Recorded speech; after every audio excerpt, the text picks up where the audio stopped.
Di atas sawah-sawah subur di Provinsi Jiangsu, tempat angin dari Laut Kuning berhembus, bukan membawa rasa asin murni lautan, melainkan aroma campuran lumpur, sedimen yang sekarat, dan uap air dingin yang pekat dengan bau bahan kimia. Orang-orang pernah menyaksikan pemandangan yang tak seorang pun percaya, sebuah keajaiban yang tumbuh dari tanah, yang tampaknya telah kehilangan jiwanya selamanya. Di antara petak-petak sawah yang tergenang air keruh keabu-abuan, ratusan, ribuan bebek berenang berbaris horizontal. Kepala-kepala kecil mereka tak henti-hentinya menunduk, mematuk-matuk tanpa henti ke permukaan air yang berkilauan di bawah sinar matahari senja. Tidak ada satupun suara mesin penyemprot pestisida, tidak ada deru mesin traktor, tidak ada satupun sosok manusia yang sedang memasang jaring untuk membasmi hama. Di sini hanya ada suara air menepuk batang padi yang terdengar gemericik, suara bebek saling memanggil riuh rendah, dan suara daun-daun padi yang saling bergesekan, berdesir ditiup angin. Baru 3 bulan yang lalu, daerah ini, Kabupaten Huai'an, pernah dimasukkan oleh para ahli pertanian terkemuka Tiongkok ke dalam daftar lahan yang tidak lagi mampu menanam padi bersih. Wabah wareng yang kebal obat, serangan keong mas yang merajalela, seperti pasukan penyerbu tak kasat mata, biaya pestisida meningkat 2 kali lipat, lalu 3 kali lipat, tetapi padi tetap mati. Para petani sudah benar-benar putus asa. Namun sekarang, seluruh dataran luas ini seolah bersinar kembali. Warna hijau muda yang lembut membentang hingga ke cakrawala. Bulir-bulir padi muda menunduk karena berat, permukaan air jernih bagai cermin raksasa yang memantulkan awan di langit. Dan di bawah lapisan air jernih itu ada pasukan pekerja rajin yang tidak meminta upah, bebek-bebek Jawa dari Indonesia yang sedang bekerja dalam diam. Ketika para insinyur dari Institut Pertanian Beijing mengajukan pertanyaan di sebuah aula yang penuh sesak, pestisida hayati canggih jenis apa yang Anda gunakan? Jawaban dari perwakilan kabupaten itu membuat seluruh hadirin terdiam kaget. Kami tidak menggunakan obat apapun. Kami hanya meniru model mina padi bebek dari Indonesia. 2 kata Indonesia terdengar, jelas dan penuh bobot. Tak seorang pun di aula itu, orang-orang yang telah terbiasa dengan proses industrialisasi, dengan mesin-mesin modern dan formula kimia yang rumit, dapat menduga bahwa sebuah model yang pernah mereka anggap terlalu kampungan, terlalu tertinggal, ternyata bisa mengguncang seluruh fondasi pertanian di negara berpenduduk 1 miliar jiwa, di mana segalanya dikendalikan oleh prosedur standar dan angka-angka yang akurat. Ini bukan lagi kisah tentang teknik bertani, ini adalah kisah tentang keyakinan. Keyakinan pada kekuatan penyembuhan alam, tentang bagaimana sebuah ide kecil dan sederhana dari Indonesia diam-diam membangkitkan kembali vitalitas yang kuat dari sawah-sawah di utara. Jika Anda percaya bahwa solusi yang paling sederhana, yang paling selaras dengan alam, adalah solusi yang dapat mengubah dunia, silakan tinggalkan suka, bagikan video ini, dan berlangganan kanal kami untuk terus bersama kami dalam perjalanan menyebarkan kisah-kisah dari Indonesia yang membuat seluruh dunia tercengang. Angin awal musim panas berhembus, melintasi sawah-sawah Huai'an, membawa serta kelembapan pekat air dan aroma anyir lumpur muda yang sedang terurai.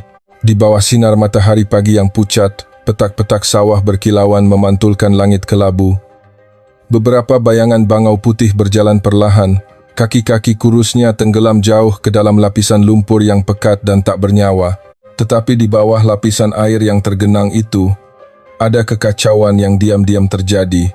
Ulat penggulung daun, wereng coklat, keong mas, alga hijau, dan berbagai jenis gulma berdesakan, saling melilit, seolah-olah mereka sedang menjalankan perjanjian iblis untuk menelan seluruh hasil panen.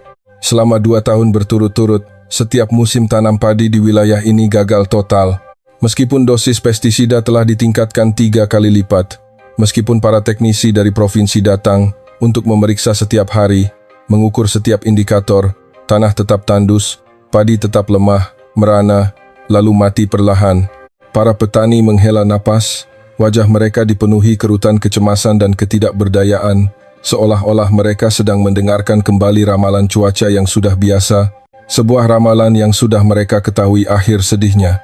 Pagi itu, sekelompok insinyur pertanian Indonesia menginjakkan kaki di tanah yang sedang sekarat ini. Mereka tidak datang dengan mobil-mobil mewah, tidak membawa mesin-mesin analisis modern. Mereka hanya membawa beberapa koper kecil, Di dalamnya ada beberapa gulungan alat ukur air, beberapa jaring bambu sederhana, dan buku-buku catatan yang sampulnya sudah usang, diwarnai oleh waktu.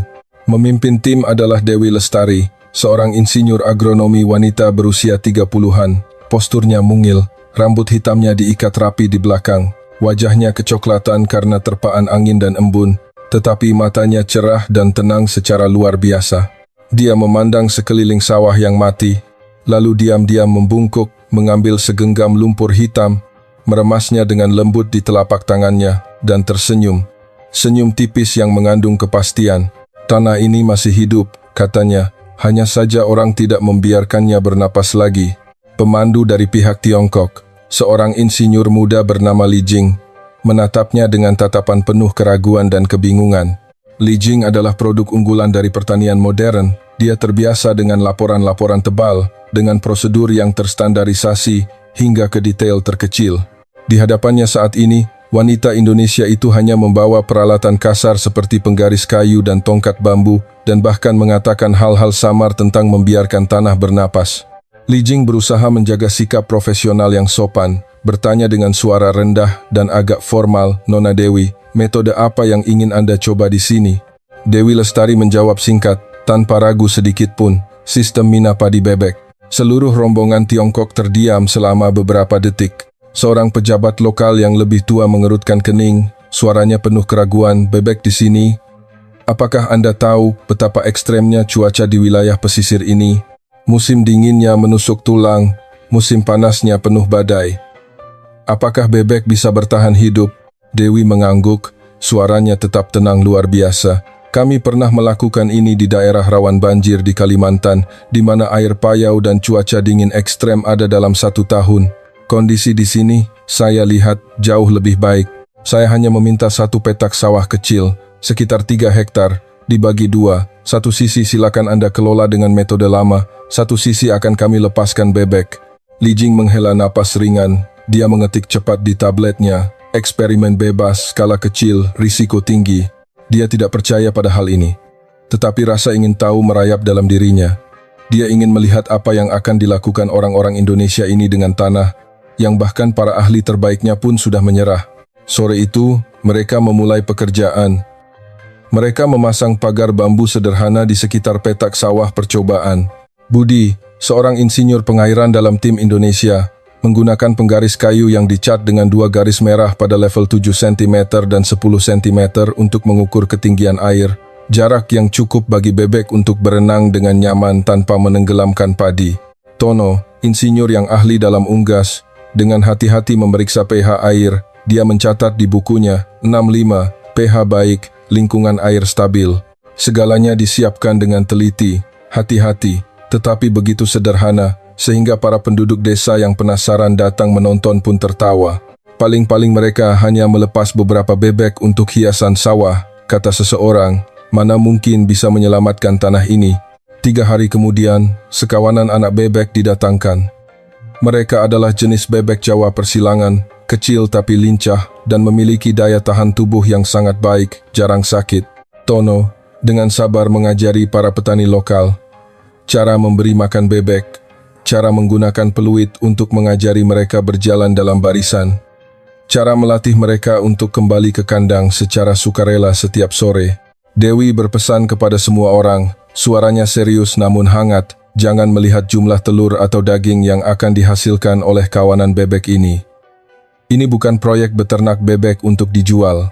Bebek-bebek ini hanyalah pekerja. Gulma dan serangga adalah makanan mereka, sedangkan tanaman padi adalah tuannya. Tugas kita adalah menjaga agar ketiga entitas ini bisa hidup rukun bersama. Hari pertama bebek dilepaskan, langit cerah biru, angin bertiup sepoi-sepoi. Ketika pintu kandang bambu dibuka, kawanan anak bebek menyerbu ke permukaan air. Ratusan kaki kecil mereka mengaduk lapisan lumpur yang tenang, menciptakan lingkaran-lingkaran riak yang menyebar. Mereka segera menyerbu rumpun-rumput muda. Paruh-paruh kecil mereka mematuk terus-menerus, meninggalkan jejak air keruh yang kemudian dengan cepat jernih kembali. Seekor bebek beruntung menangkap seekor keong mas kecil. Seluruh kawanan segera mengikutinya, berteriak riuh seperti sekelompok anak sekolah yang sedang bermain. Permukaan sawah yang tadinya sunyi seperti cermin pecah. tiba-tiba menjadi hidup, penuh vitalitas. Pak Suryo, seorang petani tua yang telah lebih dari 40 tahun bertani padi, berdiri di tepi sawah. Bibirnya menyunggingkan senyum setengah percaya setengah ragu. Seumur hidupnya, dia telah melihat berbagai macam cara bertani, dari tradisional hingga modern, tetapi belum pernah dia melihat orang melepaskan bebek untuk menyelamatkan musim tanam padi. 7 hari kemudian, para insinyur mulai mengumpulkan data pertama. Di petak sawah yang ada bebek, jumlah wareng coklat telah berkurang lebih dari setengahnya, jumlah gulma juga berkurang secara signifikan. Permukaan air lebih jernih, tidak ada lagi lapisan alga hijau yang mengambang seperti sebelumnya. Namun beberapa rumpun padi muda telah terinjak bebek hingga batangnya bengkok, sekitar 1%. Li Jing segera mencatat detailnya dan menyerahkan laporan singkat kepada atasannya. Suaranya terdengar agak dingin dan objektif. Penurunan hasil panen yang diproyeksikan akibat dampak fisik dari kawanan bebek. Dewi hanya tersenyum. Masih terlalu dini untuk menyimpulkan, Nona Li. Ketika ekosistem ini mulai mengatur dirinya sendiri, manusia akan melihat angka-angka berubah dengan cara yang tidak mereka duga. Minggu kedua, perubahan yang lebih halus mulai muncul. Tanaman padi di sawah percobaan tumbuh lebih cepat. Batangnya lebih kokoh dan warnanya lebih hijau tua dibandingkan dengan sawah kontrol. Wareng coklat hampir lenyap dan telur keong mas hampir habis dimakan bebek. Saat malam tiba, sawah tidak lagi sunyi menakutkan, melainkan berdesir oleh suara bebek memanggil kawanannya. Cahaya bulan perak terpantul di permukaan air, menciptakan bintik-bintik cahaya yang berkelip-kelip, magis. Li Jing untuk pertama kalinya melangkah ke sawah pada tengah malam. Dia melihat kawanan bebek berenang berbaris, permukaan air beriak gelombang kecil di sekitar tubuh mereka. Dia tiba-tiba menyadari, sawah ini belum pernah sehidup ini. Tetapi pada saat yang sama, desas-desus tak sedap mulai menyebar. Beberapa insinyur lokal berpendapat bahwa proyek ini hanyalah pertunjukan, tidak memiliki nilai ilmiah praktis, kurang kontrol, dan penuh risiko. Atasan meminta Li Jing untuk melaporkan kemajuan secara lebih rinci. Dia bertanya pada Dewi dengan cemas, bagaimana jika mereka menyuruh kita berhenti? Dewi menjawab, suaranya tetap tenang seperti permukaan danau di musim gugur. Kalau begitu, biarkan mereka melihat dengan mata kepala sendiri. Tidak ada yang akan percaya pada angka-angka dalam laporan jika belum melihatnya dengan mata mereka sendiri. Suatu sore, serombongan pejabat dari provinsi turun untuk memeriksa. Cuaca panas terik, tidak ada angin sedikit pun. Petak sawah kontrol terlihat menyedihkan, pangkal padi gundul, wareng coklat menempel dalam bercak-bercak hitam. Sedangkan di sawah yang dilepaskan bebek, air tetap jernih, padi berdiri tegak, gagah, kawanan bebek masih dengan santai berenang berkeliling. Ketua rombongan, Direktur Wang, membungkuk dan mengambil segenggam lumpur. Dia mengerutkan kening. Mengapa tanah di sini lebih lembut dan berbau lebih harum dari yang di sebelah sana? Budi, insinyur pengairan, menjawab, permisi direktur. Itu karena kaki bebek terus-menerus mengaduk lapisan lumpur, membantu oksigen larut ke dalam air dan tanah lebih banyak. Tanah tidak menjadi anoksik. Seluruh rombongan terdiam. Saat matahari terbenam, Dewi duduk di tepi sawah. Matahari merah menyala seperti bola api di kejauhan. Kawanan bebek berbaris, perlahan kembali ke kandang. Li Jing duduk di sebelahnya memandangi kawanan bebek. Dia berkata pelan, mungkin saya sudah terlalu percaya pada formula yang sudah ada. Dewi tersenyum, tidak apa-apa, saya juga pernah seperti Anda. Ilmu pengetahuan tidak pernah salah, hanya saja terkadang kita lupa bahwa alam juga tahu cara berhitung, hanya saja ia tidak memerlukan komputer. Malam itu, Li Jing menulis di buku catatannya. Hari ke-14, wareng coklat, 4 ekor per rumpun padi, gulma, jarang, ketinggian air, 8 cm, bebek sehat, padi hijau. Penduduk mulai percaya. Dan di baris terakhir, dia menulis satu kalimat singkat, terpisah dalam satu baris, seperti sebuah pengakuan pada dirinya sendiri. Jika sekawanan bebek bisa menyelamatkan seluruh musim tanam, mungkin yang sebenarnya perlu kita pelajari bukanlah cara membasmi hama, melainkan cara hidup berdampingan dengan mereka. Pagi pertama di bulan Juni, kabut masih menyelimuti permukaan sawah dengan lapisan tipis. Setiap tetes air jernih menggelinding di ujung daun padi muda. Dewi dan tim insinyur Indonesia telah kembali ke sawah lebih awal dari biasanya. Dia membawa buku catatan lamanya, di mana setiap perubahan kecil ketinggian air, jumlah bebek, dan kondisi tanaman padi telah ditandai secara rinci dari hari ke hari. Segalanya berjalan sesuai dengan apa yang dia harapkan, bahkan lebih baik. Tetapi Dewi tahu, ini baru permulaan. Hal yang lebih sulit adalah menjaga agar semua elemen kecil itu berfungsi secara harmonis dan seimbang.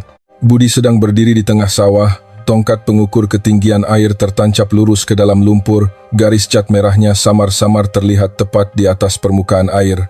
"Kita harus belajar cara berbicara dengan air," katanya. Suaranya dalam dan penuh perenungan. Ia adalah satu-satunya hal yang tidak pernah sepenuhnya menuruti perintah manusia, tetapi memiliki pengaruh terhadap segalanya. Hari ini, mereka memulai langkah paling penting, menyesuaikan hidrologi, atau dengan kata lain, mengendalikan aliran air dengan sangat cermat. Di Tiongkok, para petani biasanya membuka pintu air sekali untuk membanjiri sawah, lalu menyerahkannya pada cuaca. Tetapi dalam model mina padi bebek ini, air adalah jantung dari seluruh sistem. Bebek adalah paru-parunya, dan padi adalah tulang punggungnya. Satu detak yang salah, satu napas yang keliru, seluruh ekosistem yang rapuh itu akan runtuh. Dewi meminta agar setiap petak sawah dipasangi pipa pembuangan kecil yang terbuat dari bambu, dengan katup yang dapat disesuaikan secara fleksibel untuk mengontrol ketinggian air secara akurat pada setiap tahap pertumbuhan tanaman padi. Ketinggian air harus diukur setidaknya 2 kali sehari, pada pagi hari dan senja. Li Jing melihat catatan Dewi. Dia tidak bisa menyembunyikan keterkejutannya. "Kami belum pernah harus memantau sedetail ini. Di sini, hujan datang sangat cepat, dan surut juga sangat cepat. Terkadang kami hanya bisa memperkirakan saja." Dewi mengangguk. "Perkiraan itulah yang membuat kita gagal panen tanpa tahu mengapa. Kita harus mulai dari air, karena itu adalah satu-satunya hal yang dibutuhkan oleh padi dan bebek." Siang hari, saat matahari mencapai puncaknya, kawanan bebek mulai berkumpul di bawah naungan rumpun padi yang lebih besar. Mereka berenang malas-malasan, paruh mereka sesekali mematuk ringan permukaan air seperti kebiasaan. Anak-anak desa penasaran datang menonton. Mereka bersorak gembira. "Mereka sudah bekerja keras sepanjang pagi," kata Budi. "Sore nanti saat cuaca sejuk mereka akan mencari makan lagi. Bebek juga bisa lelah seperti manusia." Seorang nenek dari desa membawa sekeranjang ubi rebus panas, meletakkannya di tepi sawah untuk semua orang. "Aneh tapi juga hebat," katanya. "Dulu hanya tahu menyemprot pestisida, sekarang hanya dengan mendengar suara bebek, hama hilang." Tetapi saat senja tiba, awan hitam mulai berkumpul dari arah laut. Angin semakin kencang. Gelombang kecil beriak di permukaan sawah. Lalu hujan turun tiba-tiba. Air naik sangat cepat. Hanya dalam waktu 1 jam, ketinggian air sudah melebihi garis merah pada tongkat ukur Budi. Li Jing cemas. Jika air menggenang, bebek bisa mati, padi akan rebah, dan semua usaha akan sia-sia. Dia panik berlari mencari orang untuk membuka pintu pembuangan. Tetapi Dewi mengangkat tangannya untuk menghentikannya. "Jangan buang semua, turunkan 3 cm saja. Jika kita mengeringkan air, tanah akan tersedak lumpur, bebek akan panik, dan tanaman padi akan mengalami stres akar." Budi dengan cepat menarik katup bambu, aliran air keluar terdengar deras. Di tengah hujan, semua orang basah kuyup tetapi tetap sibuk mengukur. Mereka berhasil menjaga ketinggian air stabil di 9 cm, tingkat yang cukup bagi pucuk padi muda untuk tetap di atas permukaan air, dan kawanan bebek masih bisa berenang dengan aman. Setelah 2 jam, hujan reda. Permukaan sawah kembali tenang seperti cermin. Kawanan bebek mengepakkan sayap, membersihkan air dari bulu mereka, lalu satu persatu dengan santai mencari tempat untuk tidur. Li Jing berdiri terdiam menatap tongkat ukur. Ketinggian air telah berhenti tepat di garis. Di dalam hatinya berkecamuk emosi yang sulit digambarkan. "Kami biasanya berpikir pertanian adalah sesuatu yang dapat diprogram. Tetapi di sini, kalian bertindak seolah-olah petak sawah ini adalah tubuh yang hidup." Dewi menjawab. Suaranya dalam dan hangat, karena memang begitu. Setiap bulir padi, setiap tetes air, setiap ekor bebek, semuanya memiliki hubungan tak kasat mata. Ketika kita bertindak terlalu keras, sistem akan merespons dengan kematian. Pagi berikutnya, mereka bersama-sama memeriksa kerusakan setelah hujan lebat. Tidak ada satupun tanaman padi yang rebah, kawanan bebek tetap sehat. Di petak sawah kontrol, air telah meluap menyebabkan lapisan lumpur tebal menutupi seluruh bagian akar. Beberapa rumpun padi mulai menguning karena tergenang. Pak Suryo melihat pemandangan itu dan mengangguk pelan. Air sudah mau menurut sekarang, katanya setengah bercanda. Tetapi di balik ucapan itu ada kekaguman yang tulus. Hari ke-18, matahari bersinar terik, suhu meningkat menyebabkan permukaan sawah mulai menguap dengan cepat. Budi memasang kembali tongkat ukur. Ketinggian air telah turun menjadi hanya 6 cm. Air bernapas lebih cepat, katanya. Mereka harus memompa sedikit air tambahan dari saluran utama untuk menjaga ketinggian air tetap di 8 cm. Dewi mengingatkan semua orang untuk tidak memompa berlebihan. Jika terlalu banyak, tanah akan kehilangan udara yang dibutuhkan, dan bebek tidak bisa mencari makan. Stabilitas ekosistem terletak pada fluktuasi-fluktuasi kecil ini. Li Jing sambil mencatat, tiba-tiba mengangkat kepala dan bertanya, apakah Anda pernah berpikir bahwa Anda bekerja terlalu teliti? Di sini orang-orang terbiasa bekerja cepat, terburu-buru. Dewi tersenyum, senyum yang ramah. Bertani tidak bisa cepat. Ketika kita memaksakan kecepatan, kita juga memaksakan kehidupan. Hari-hari berikutnya, mengukur air, memeriksa padi, mengamati perilaku kawanan bebek telah menjadi rutinitas yang akrab. Setiap siang, suara bebek bergema secara teratur di seluruh petak sawah, bercampur dengan suara air yang menepuk lembut batang padi. Li Jing secara bertahap mengerti bahwa pekerjaan ini bukan hanya sekadar teknik, ini adalah seni mengamati, mendengarkan, dan merasakan setiap perubahan terkecil di alam. Dia mulai lebih percaya pada hal-hal yang tidak bisa dia buktikan seketika dengan angka-angka kering. Suatu sore saat matahari terbenam, kawanan bebek lagi-lagi berbaris pulang ke kandang. Di langit, burung-burung migran terbang melintas, bayangan mereka tercetak di permukaan sawah yang berkilauan keemasan. Pak Suryo berdiri memandang, berkata pelan, seumur hidup saya bersama padi, tetapi belum pernah saya melihat sawah sebahagia ini. Dewi tersenyum, karena hari ini, petak sawah ini sedang hidup, bukan sedang dikelola. Malam tiba, angin dari laut membawa hawa dingin, embun mulai menutupi permukaan air. Tono berjalan mengelilingi kandang, memeriksa setiap bebek dengan cermat. Mereka berbaring diam, kepala tersembunyi di bawah sayap, napas mereka teratur. Di kejauhan, cahaya lampu dari rumah-rumah desa terpantul di saluran air, berkelip seperti bintang. Di dalam tenda kecil yang didirikan sementara, Dewi menulis di buku catatannya, hari ke-20, ketinggian air, 8 cm, padi berdiri kokoh, akar panjang, bebek aktif, makan banyak, sistem stabil. Pelajaran hari ini, air tidak hanya untuk menyehatkan, ia juga mengajari kita cara bersabar. Dia meletakkan penanya, memandang ke arah sawah yang memudar dalam kabut. Di sana, tetesan-tetesan air kecil memantulkan cahaya bulan sabit.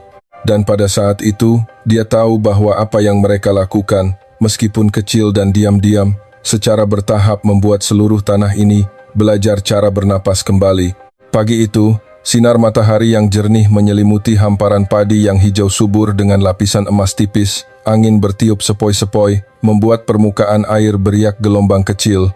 Dewi berjalan di sepanjang pematang sawah. Topi kain tuanya menutupi separuh wajah. Tangannya memegang buku catatan yang sudah akrab. Kawanan bebek yang berjumlah lebih dari 100 ekor sedang berenang berbaris. Suara paruh mereka yang menyentuh permukaan air terdengar teratur seperti detak mesin biologis. Dia melihat sekeliling, tersenyum tipis. Setelah 20 hari, sawah di Huai'an tidak hanya sedang pulih, tetapi juga sedang menyanyikan lagunya sendiri, sebuah suara keseimbangan.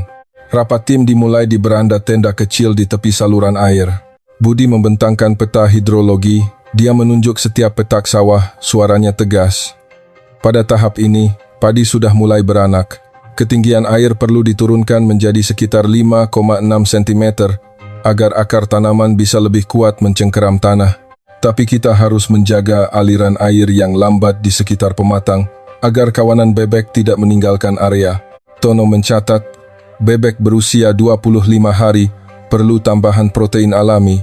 Kita bisa menambahkan eceng gondok cincang, dicampur dengan dedak padi dan sedikit probiotik. Maya, insinyur yang ahli tanah, mengangguk.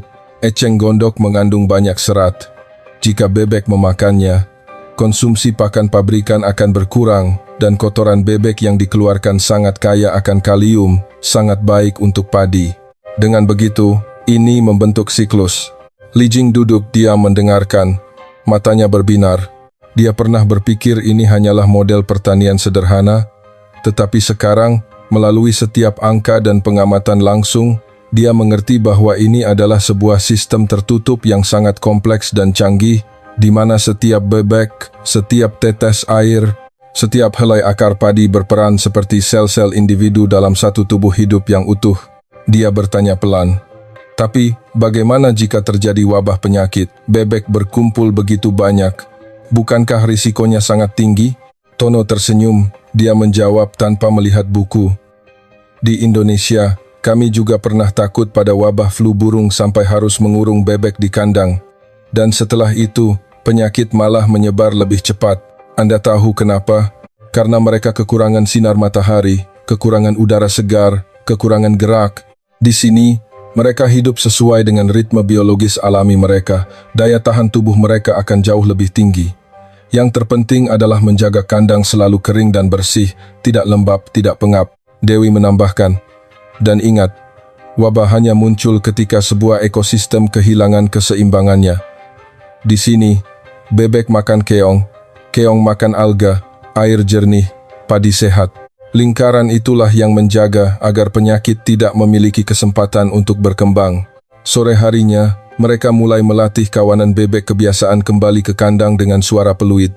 Pada awalnya, kawanan bebek tersebar di seluruh sawah. Beberapa masih asyik bermain, tersesat di semak-semak lebat. Dewi meniup peluit, suara melengking dan jernih bergema di tengah sawah. Tono menaburkan sedikit pakan kering tepat di depan pintu kandang. Awalnya, hanya beberapa yang penasaran mendekat. Tetapi ketika mereka diberi makan, seluruh kawanan perlahan-lahan berkumpul. Setelah diulang selama 3-4 hari, kawanan bebek menjadi terbiasa. Setiap kali mendengar suara peluit mereka otomatis berbalik. "Refleks terkondisi," kata Tono sambil tertawa. "Mereka lebih pintar dari yang kita kira." Suatu sore, Pak Suryo datang lagi berkunjung. Dia berdiri memandangi kawanan bebek, janggut putihnya bergetar di tiup angin. "Mereka bekerja lebih rajin dari manusia," katanya. "Dulu, saya hanya bisa berharap pada langit. Sekarang saya lihat, ternyata langit juga berharap pada manusia." Dewi tertawa, dia menuangkan secangkir teh panas untuknya, lalu bertanya, "Bapak masih ingat dulu Bapak bilang bebek akan merusak padi?" "Tentu saja ingat. Sekarang saya justru berharap bisa menambah beberapa puluh ekor lagi untuk dilepas di sawah saya. Tapi pejabat desa bilang harus menunggu hasil resminya dulu." "Sebentar lagi," kata Dewi. Suaranya mantap seperti permukaan sawah yang rata setelah dibajak dengan hati-hati. Malam itu, angin dari laut bertiup lebih kencang, membawa sedikit aroma garam. Li Jing tidak pulang ke rumah, melainkan memutuskan untuk tinggal di tenda bersama tim. Dia ingin menyaksikan sendiri bagaimana sawah di malam hari. Di bawah cahaya bulan perak, permukaan air berkilauan. Kawanan bebek tersebar di mana-mana, masing-masing dengan arahnya sendiri. Sesekali mereka mengeluarkan suara pelan. Seekor bebek mengejar bebek lain karena berebut keong. Air terciprat, menciptakan lingkaran-lingkaran yang memantulkan cahaya bulan. Suasana begitu sunyi, sehingga dia bisa mendengar dengan jelas suara angin yang menyelinap di antara celah daun padi. Dia berkata pelan, "Saya belum pernah melihat sawah yang begitu damai sekaligus hidup seperti ini." Dewi menjawab, suaranya pelan, "Cukup untuk didengar, karena Anda sedang melihat sebuah sistem yang tidak dipaksa. Ketika manusia mengurangi campur tangannya, alam akan tahu cara bekerja untuk dirinya sendiri." Hari ke-25, data dikumpulkan. Ulat muda hampir lenyap total. Tingkat anakan padi meningkat 15% dibandingkan sawah kontrol. Air jernih, alga tidak lagi muncul. Dan yang terpenting, jumlah spesies burung liar yang kembali ke sawah meningkat secara tak terduga.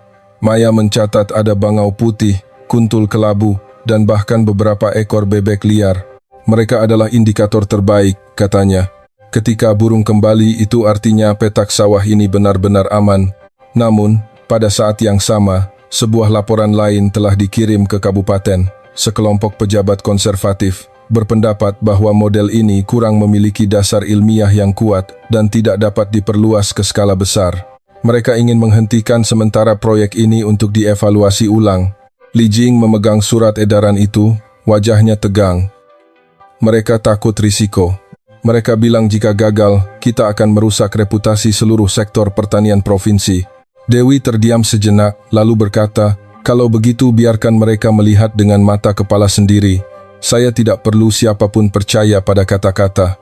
Lihat saja sawah ini, air ini, tanaman padi ini, kawanan bebek ini.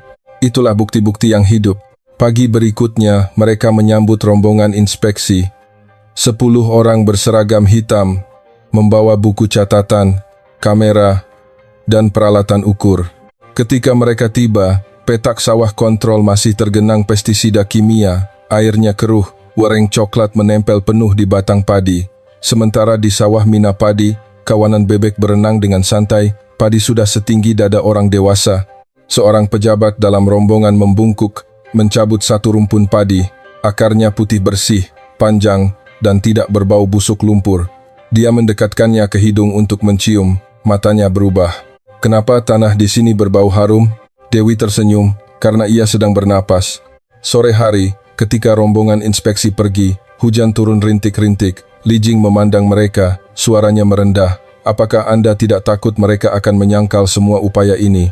"Jika mereka menyangkal, saya masih akan memiliki hasil panen musim ini," kata Dewi, matanya menatap jauh. Kebenaran tidak perlu dibuktikan oleh siapapun, ia hanya butuh waktu. Malam itu, dia kembali menulis di buku catatannya. Hari ke-27, hujan ringan, air 7 cm, bebek beraktivitas baik, penduduk mulai datang menonton lebih banyak. Beberapa percaya, beberapa masih ragu. Tapi sawah tetap hijau. Di bawah baris terakhir, dia menambahkan satu kalimat dengan tulisan yang sedikit miring. "Ilmu pengetahuan bukanlah tentang meyakinkan seseorang dengan laporan, melainkan tentang membiarkan tanah, air, dan kehidupan berbicara untuk diri mereka sendiri." Dia menutup buku catatannya. Di luar, hujan masih turun gemericik. Kawanan bebek sudah tertidur lelap. Di tengah sawah Huai'an yang berkabut, cahaya lampu minyak dari tenda kecil menyorot, memperlihatkan siluet insinyur Indonesia yang duduk diam, mungil di tengah ruang yang luas, tetapi gigih seperti tunas-tunas padi yang tumbuh setiap hari di dalam air sejuk. Pagi pertama di bulan Juli, uap air dari petak-petak sawah membumbung menjadi lapisan kabut tipis. Di langit yang masih pucat, matahari masih sangat rendah, memancarkan cahaya kuning lembut yang membuat seluruh sawah Huai'an seolah mengenakan jubah baru. Suara riuh bebek sudah terdengar dari kejauhan. Para pekerja kecil itu memulai hari kerja yang lain. Dewi berdiri di tepi sawah, sepatu botnya penuh lumpur, tangannya memegang peluit kayu yang sudah biasa. Hanya dengan satu tiupan pendek dan tegas, kawanan bebek segera bergerak membentuk barisan horizontal. Mereka berenang serempak ke petak sawah utama.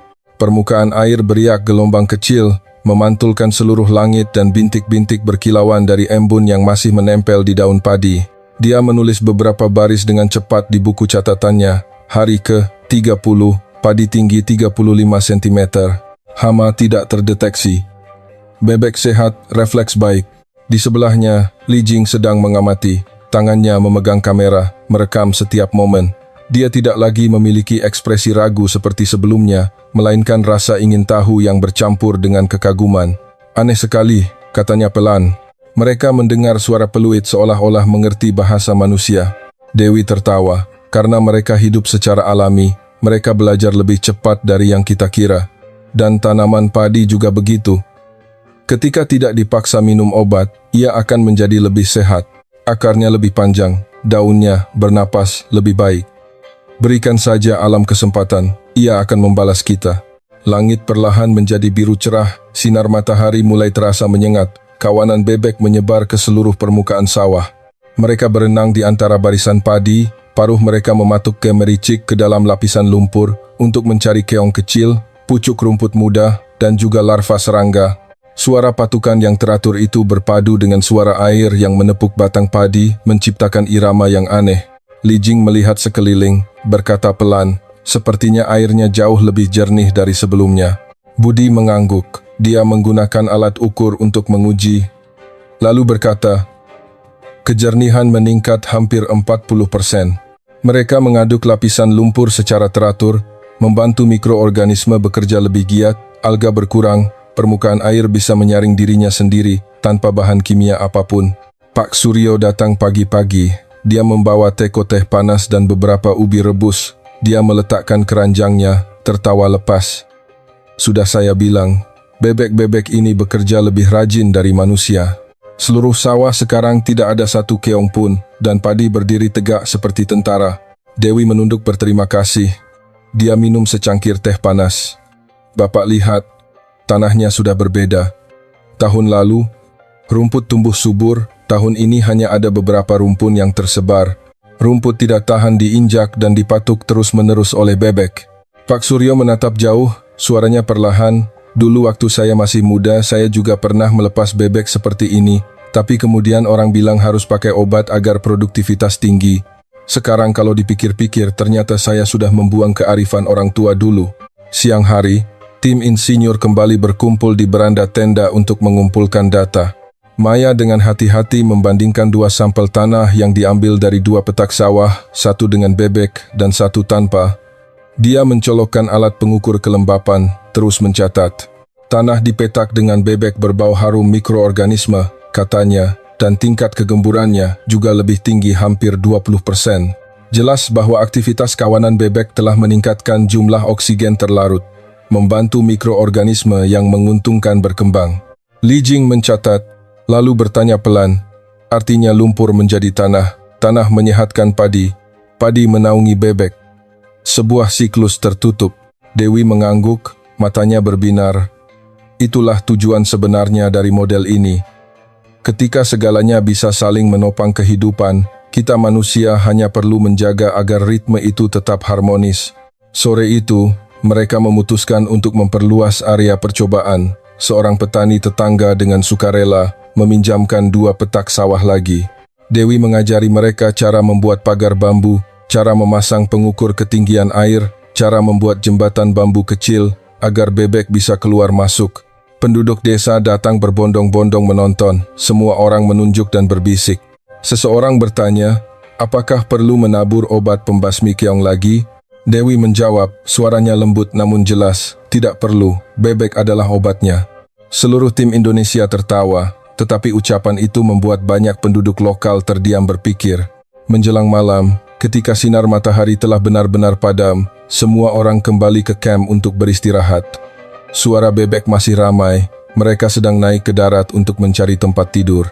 Tono menaburkan lapisan sekam kering ke dalam kandang. Dia memeriksa setiap ekor dengan cermat. Tidak ada yang sakit, katanya. Mata mereka cerah, kakinya merah muda, bulunya berkilau. Mereka dalam kondisi paling sehat. Li Jing membantunya mengumpulkan rumput kering. Dia bertanya, apakah Anda tidak takut wabah penyakit akan muncul tiba-tiba? Tono menjawab, penyakit hanya datang ketika kita takut. Di sini, bebek tidak dikurung. Mereka tidak stres sama sekali. Dan hewan akan sehat ketika mereka dipercaya. Ucapan itu membuat Li Jing tercenung. Malam itu, hujan turun gerimis. Di tenda kecil, Dewi sedang duduk menulis laporan untuk dikirim ke tim proyek. Di luar, angin menggoyangkan terpal, cahaya lampu minyak memproyeksikan bayangannya ke tanah. Dia menulis, hari ke-32, padi tumbuh baik, tidak ada penyakit, bebek beraktivitas stabil. Gulma dan serangga hampir lenyap. Usulan untuk memperluas area percobaan. Pelajaran yang didapat, sebuah sistem tidak perlu lebih kuat. Ia hanya perlu lebih saling memahami. Ketika dia mengangkat kepala, Li Jing sedang berdiri di pintu, tangannya memegang jas hujan. Saya baru saja kembali dari sawah. Saya rasa, saya sudah mulai percaya. Dewi tersenyum. Anda tidak perlu percaya pada saya, percaya pada petak sawah ini sudah cukup. Pagi berikutnya, matahari muncul dari balik awan, memantulkan cahaya keemasan di permukaan air. Kawanan bebek kembali berbaris ke sawah. Setiap langkahnya teratur. Dari kejauhan mereka tampak seperti aliran kecil, menyelinap di antara barisan padi yang lurus. Di pematang sawah yang jauh, beberapa penduduk berdiri mengamati. Tatapan mereka tidak lagi mengejek, melainkan penuh rasa ingin tahu. Seorang anak kecil berseru, "Ibu, bebeknya makan ulat." Ibunya menjawab pelan, "Iya. Mungkin dia sedang membantu agar padi bisa hidup lebih sehat." Di langit, burung-burung berkicau riang. Suara mereka jernih. Permukaan sawah berkilauan seperti cermin hijau raksasa. Dan dalam pemandangan itu, semua orang bisa merasakan sesuatu sedang berubah. Tidak hanya di dalam tanah, tidak hanya di tanaman padi, tetapi juga dalam cara mereka memandang kehidupan. Dewi memejamkan mata sejenak. Dia menghirup dalam-dalam aroma lumpur hangat dan rumput segar. Dia berkata pelan seolah pada dirinya sendiri, "Ketika manusia mau mundur satu langkah, alam akan maju 10 langkah." Itu adalah hari terakhir di bulan pertama, hari di mana petak sawah di Huai'an, untuk pertama kalinya setelah bertahun-tahun, benar-benar tampak seperti sebuah ladang yang hidup. Pagi pertama di bulan Agustus, awan melayang perlahan di langit yang pucat. Angin dari laut membawa rasa asin yang lembut, menyapu petak-petak sawah hijau yang sedang dalam masa pertumbuhan.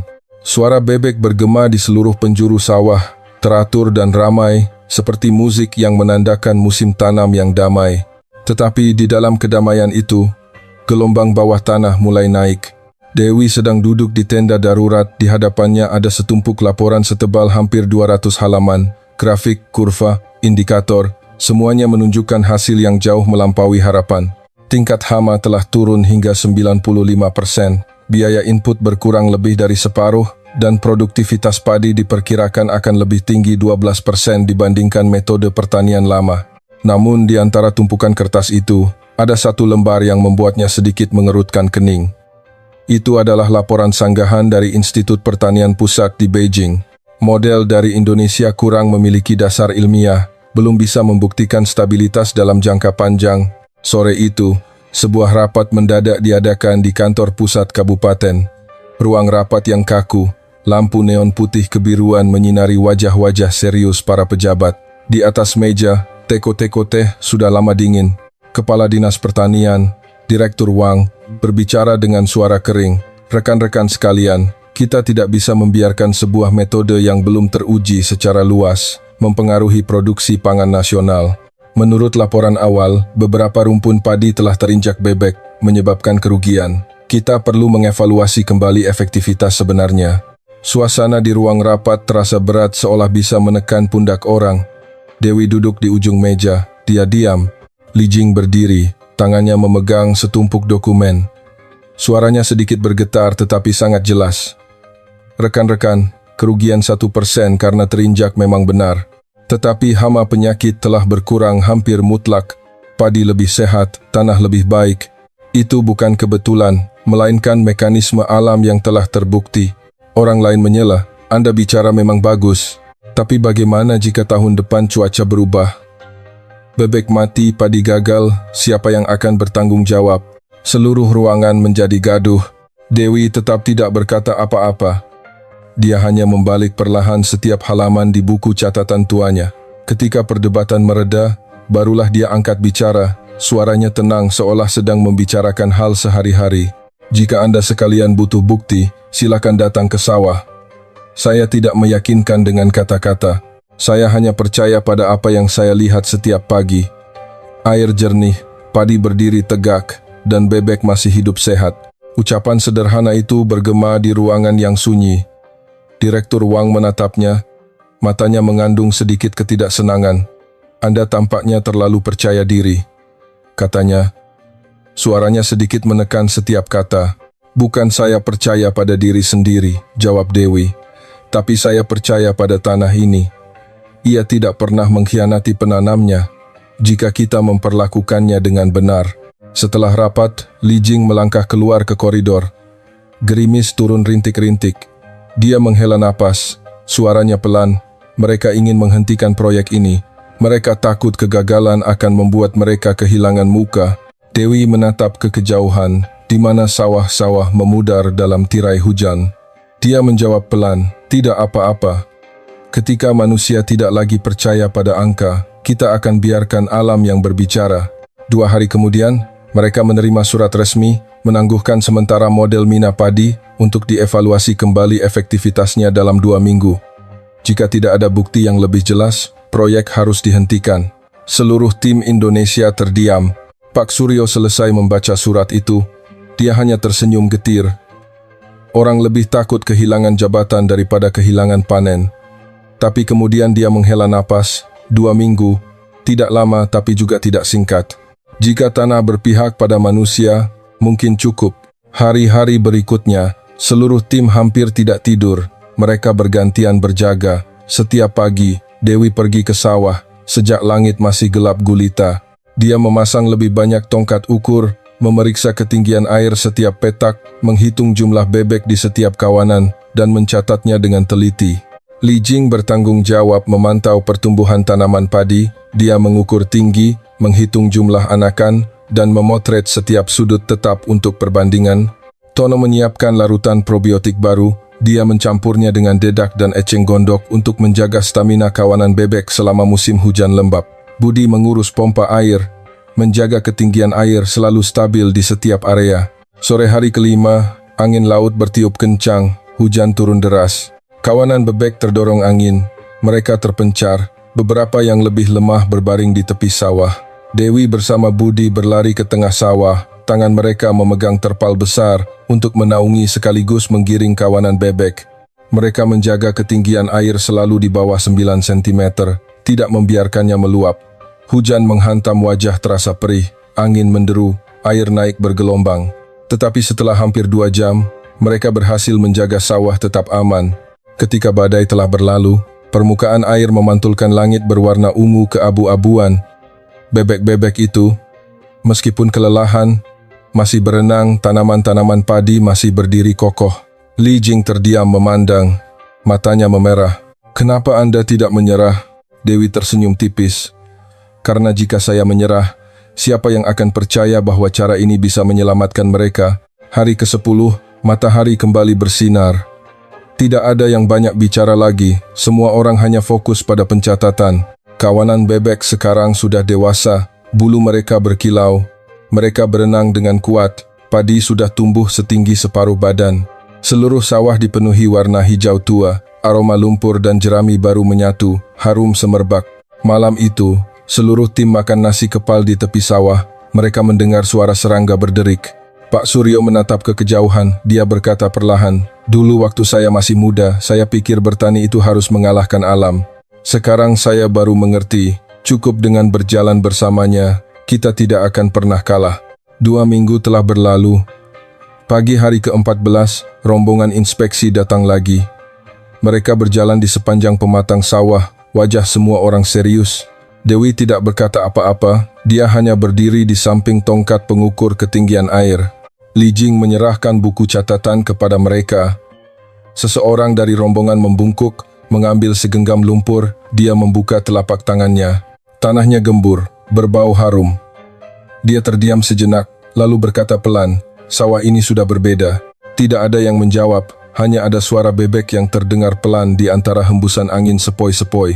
Sore hari, mereka menerima pemberitahuan lisan, proyek untuk sementara diizinkan berlanjut 1 bulan lagi untuk memantau hasilnya. Seluruh tim menghela napas lega, tetapi tidak ada yang bersorak. Mereka tahu perjalanan masih sangat panjang, dan tekanan baru benar-benar dimulai sekarang. Malam itu, Dewi membuka buku catatannya. Dia menulis 1 baris singkat. Hari ke-45, proyek diizinkan lanjut. Ujian hujan telah berlalu. Tanah masih bernapas, orang masih percaya, bebek masih berenang. Lalu dia mengangkat kepala, menatap ke arah sawah. Bulan melayang di tengah langit, memantulkan bayangannya di permukaan air yang bersinar seperti cermin. Dalam kegelapan itu, dia bisa mendengar dengan jelas setiap suara bebek yang mengaduk air, setiap hembusan angin lembut yang menyapu dedaunan padi. Dan dia tahu, meskipun masih ada yang meragukan, alam sudah memberikan jawabannya. Pagi-pagi keesokan harinya, kabut tebal menyelimuti seluruh lembah sawah. Tetesan air yang menempel di daun padi berkilauan seperti kristal, sementara permukaan air memantulkan cahaya perak di bawah cakrawala yang memerah. Kawanan bebek sudah terbiasa dengan jadwalnya. Mereka secara otomatis meninggalkan kandang begitu fajar menyingsing, berbaris panjang menuju sawah. Suara kepakan sayap di air terdengar teratur, bercampur dengan suara angin yang bertiup melintasi sawah seperti napas kehidupan yang perlahan. Dewi berdiri di pematang, tangannya memegang buku catatan, mencatat setiap parameter, ketinggian air, kepadatan kawanan bebek, tinggi tanaman padi, kejernihan air. Dia tidak perlu melihat jam. Ketika kawanan bebek mulai menyebar, itulah waktu kerja mereka. Di sampingnya, Li Jing memegang kamera. Dia menggerakkan lensanya perlahan, merekam setiap gerakan. Sejak proyek diperpanjang, dia selalu mengikuti tim Indonesia, baik untuk tugas pengawasan maupun untuk belajar. Lihat, katanya, menunjuk ke dalam bingkai. Gulma air hampir lenyap sepenuhnya. Di petak sawah sebelah, mereka sudah harus menyemprot obat 3 kali. Dewi mengangguk, suaranya tenang, karena di sini, bebek melakukan tugasnya. Setiap makhluk hidup, ketika dibiarkan hidup sesuai dengan peran alaminya, akan menjadi harmonis. Bagaimana dengan manusia? Li Jing bertanya pelan. Manusia hanya perlu belajar untuk tidak terlalu banyak ikut campur. Siang hari, matahari terik, tetapi di bawah sawah, air tetap sejuk. Padi sudah tumbuh tinggi, dedaunannya saling menjalin membentuk kanopi hijau yang teduh. Kawanan bebek bersembunyi di tempat-tempat sejuk itu. Sesekali mereka keluar, berenang perlahan. Dewi duduk bersama Pak Suryo di bawah naungan bambu di tepi sawah. Mereka makan nasi kepal dengan garam wijen.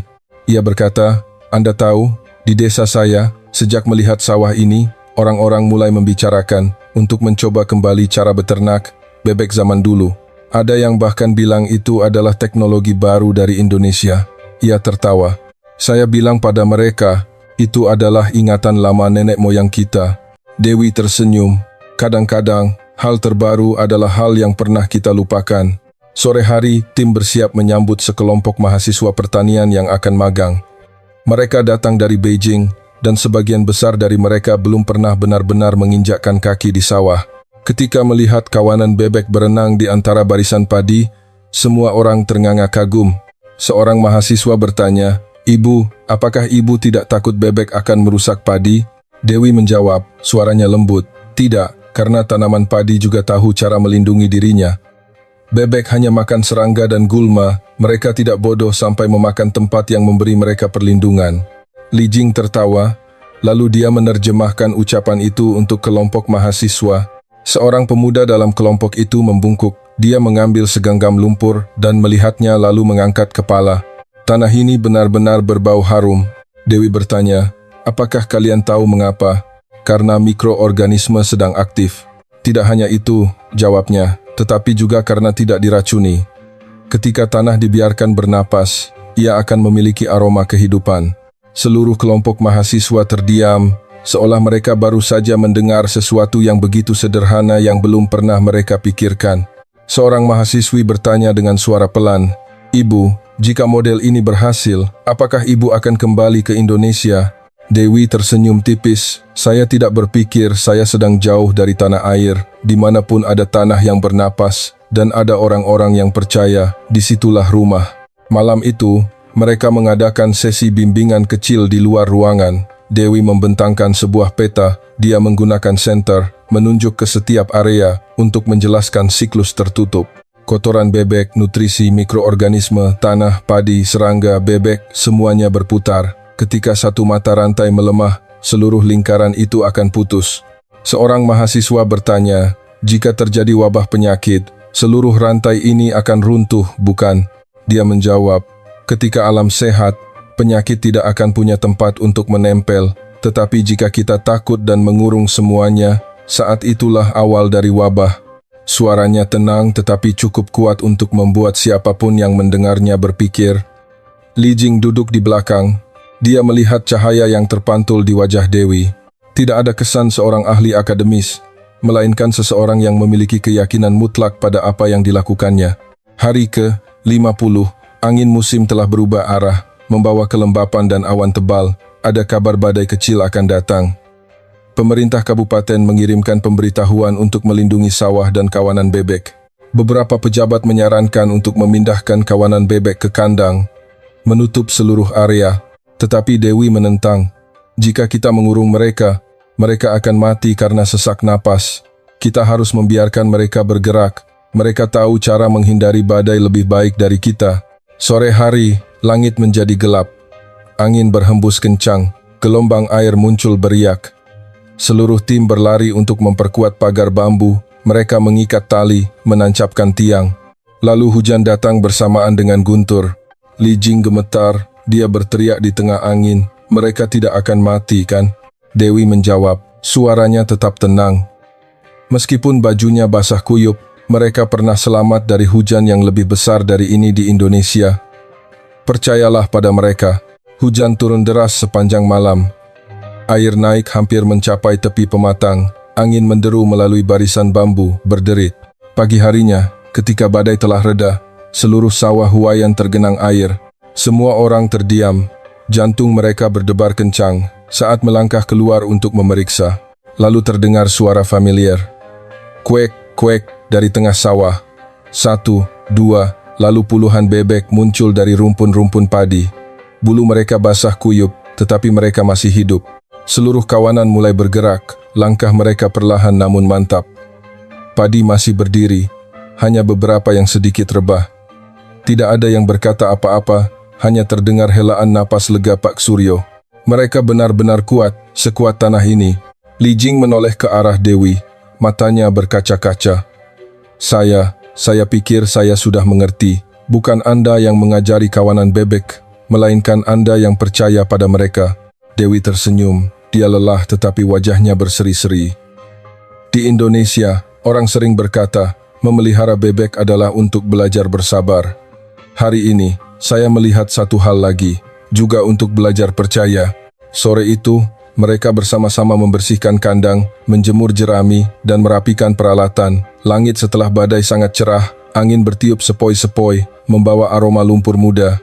Di tengah sawah, kawanan bebek kembali berenang berbaris, permukaan air memantulkan sinar matahari seolah dilapisi emas. Li Jing mengeluarkan buku catatannya. Dia menulis satu baris singkat yang kemudian sering dia ulangi berkali-kali. Orang Indonesia tidak membawa teknik ke sini. Mereka membawa sebuah keyakinan. Keyakinan bahwa alam bisa menyembuhkan dirinya sendiri jika manusia mau mendengarkan. Sedangkan Dewi, ketika menutup hari ke-51, dia hanya menulis 3 kata di dalam buku catatannya. Tanah masih bernapas. Bulan kedua musim tanam dimulai dengan hujan ringan awal musim gugur. Udara sejuk, tanah lembab, dan di sawah-sawah Huayan, padi telah tumbuh setinggi pinggang, malai perlahan terbentuk. Kawanan bebek telah dewasa, bulu mereka berwarna coklat bercampur putih, gaya berenang mereka lebih kuat. Dari kejauhan, seluruh sawah tampak seperti karpet hijau subur, dihiasi oleh jejak gerakan lembut kawanan bebek yang berenang di antara gelombang padi. Pagi itu, Dewi bangun lebih awal dari biasanya. Dia berdiri di pematang, memandang ke arah matahari terbit. Embun masih samar di atas sawah. Di tangannya ada buku catatan yang tepiannya sudah usang. Setiap halaman dipenuhi angka-angka dan catatan singkat. Padi tahap pembentukan malai, jaga ketinggian air 10,12 cm, batasi bebek masuk ke area tengah. Budi sedang mengukur air di ujung saluran, dia berteriak, ketinggian air sudah stabil, pematang sisi barat perlu diperkuat lagi, angin laut semalam membuat air sedikit meluap. Tono menjawab, biar saya tangani, saya akan tambahkan bambu untuk menahan air. Sementara Maya sibuk mencampur probiotik baru. Aroma ragi yang lembut menyebar di seluruh tenda. Aroma jerami yang difermentasi, dedak padi, kehidupan yang diam-diam berkembang biak. Li Jing datang, dia membawa beberapa koran internal yang baru dicetak. Di halaman depan ada judul yang mencolok. Model Mina Padi Indonesia menuai kontroversi, ilmu pengetahuan, atau hanya kebetulan. Dia meletakkan koran di atas meja, suaranya pelan tapi berat. Mereka mulai meragukan lagi. Mereka bilang hasil ini hanya karena cuaca tahun ini baik, bukan karena kawanan bebek. Dewi membacanya sekilas, ekspresinya tidak berubah. Biarkan saja mereka bicara, katanya perlahan. Kebenaran tidak perlu diperdebatkan. Saat panen tiba, tanah akan menjawab.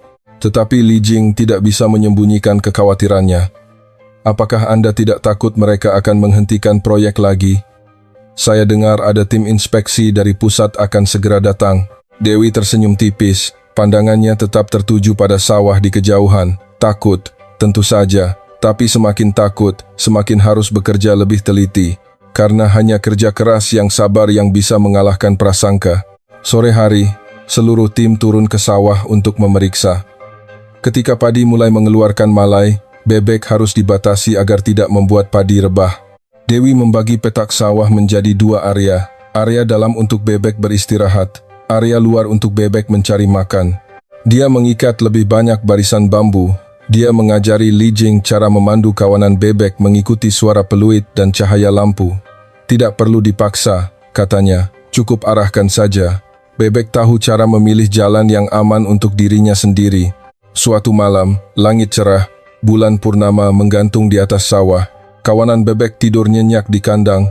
Hanya ada suara serangga berderik dan suara angin yang bertiup melalui bulir-bulir padi yang mulai menguning. Li Jing membawakan 2 cangkir teh panas, dia memberikan 1 untuk Dewi. "Apakah Anda rindu rumah?" tanyanya. Dewi menatap ke kejauhan, cahaya bulan terpantul di matanya. "Tentu saja, setiap kali saya mencium bau jerami basah, saya teringat kampung halaman. Tapi kemudian saya merasa, dimanapun ada sawah, ada orang yang percaya pada tanah, disitulah tanah air." Li Jing terdiam sejenak, lalu dia berkata pelan, "Tahukah Anda, dulu saya pikir modern berarti harus bisa mengendalikan segalanya. Sekarang saya baru sadar, ternyata modern itu adalah tahu kapan harus melepaskan." Dewi tertawa, "Itu pelajaran yang paling sulit." Hari ke-60 musim tanam. Cuaca berubah menjadi panas terik, air di sawah mulai menguap dengan cepat. Setiap pagi, Dewi bersama Tono pergi membuka saluran untuk mengambil air dari kanal utama. Mereka bekerja dalam diam, mereka menancapkan papan-papan untuk mengatur debit air agar pas.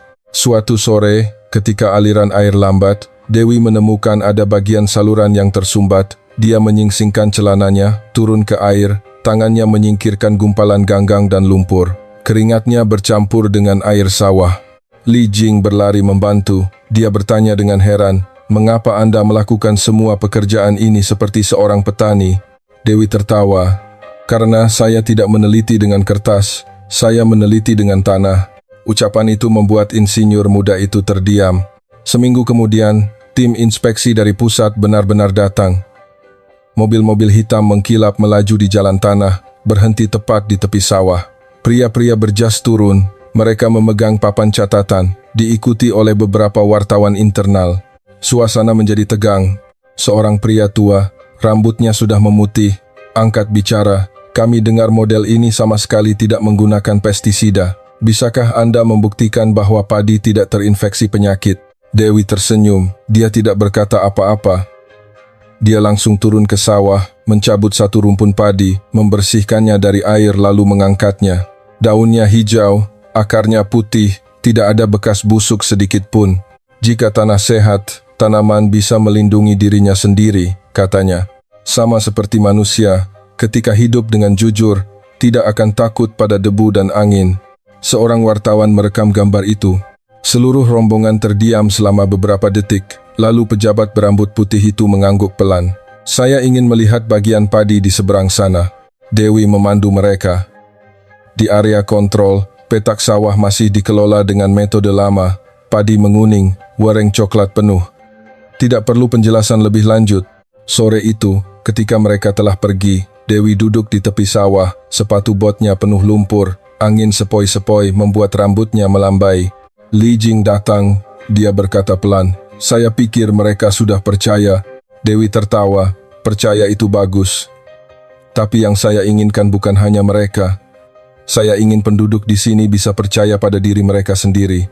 Malam harinya, dia menulis di buku catatannya, hari ke-62, padi membentuk malai, tanah lembab, angin sepoi-sepoi.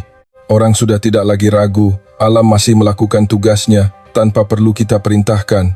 Di luar sana, bulan purnama menyinari sawah. Suara bebek terdengar samar seperti napas yang teratur. Sebuah musim tanam terus bertumbuh, tidak hanya di sawah, tetapi juga di hati orang-orang yang sedang belajar untuk percaya pada hal yang paling sederhana, bahwa kehidupan tidak perlu diperintah, ia hanya perlu dihormati. Pagi ke-7 di bulan kedua, langit cerah dan angin sepoi-sepoi. Sawah Huai'an membentang hingga ke kaki gunung, padi sudah merata berbuah, warna kuning berselang-seling dengan hijau, itu adalah tanda musim panen yang mendekat.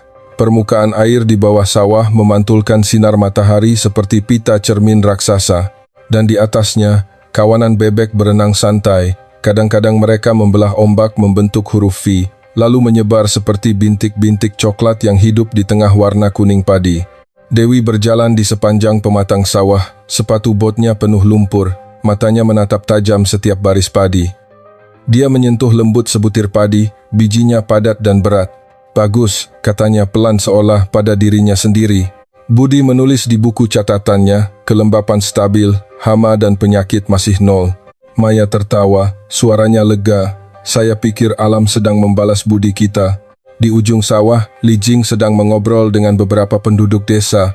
Nenek Kim, yang dulu paling keras menentang model ini, sekarang sedang memegang sebatang bambu berisi dedak, menaburkannya untuk kawanan bebek. Dulu saya pikir mereka akan merusak seluruh sawah.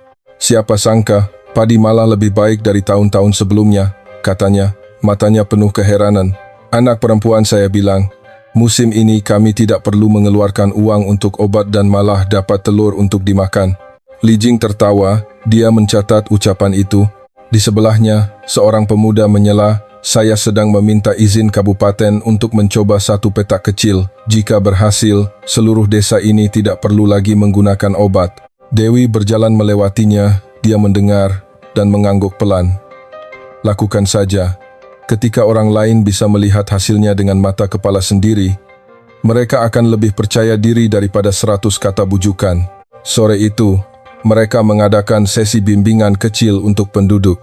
Di bawah naungan pohon di tepi sawah, Dewi membentangkan terpal, dia menggunakan kapur untuk menggambar skema siklus.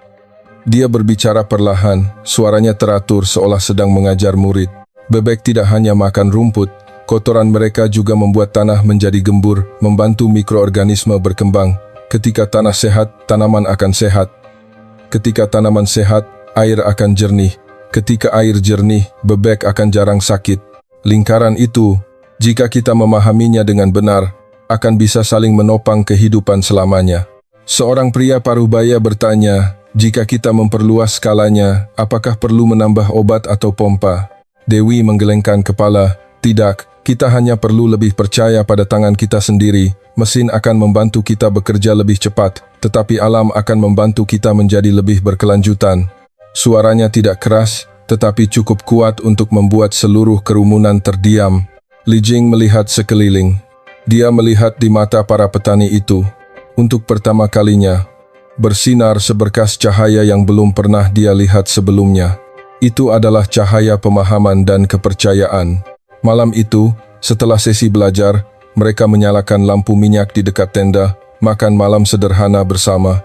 Nasi panas, telur rebus, sup sayuran liar, rasa asin garam dan aroma asap kayu bakar menyatu. Pak Suryo mengangkat cangkir tehnya, suaranya dalam dan hangat. Saya telah hidup seumur hidup dalam ketakutan akan kelaparan. Saya pikir, untuk bisa kenyang, kita harus menguasai tanah, menguasai langit. Sekarang, ketika saya melihat sawah ini, saya baru mengerti, ternyata cukup dengan belajar percaya, tanah akan membuat kita kenyang. Dewi tertawa, matanya lembut. Tanah tidak akan pernah mengecewakan orang yang tulus padanya. Tetapi di tengah hari-hari yang damai itu, sebuah berita baru datang.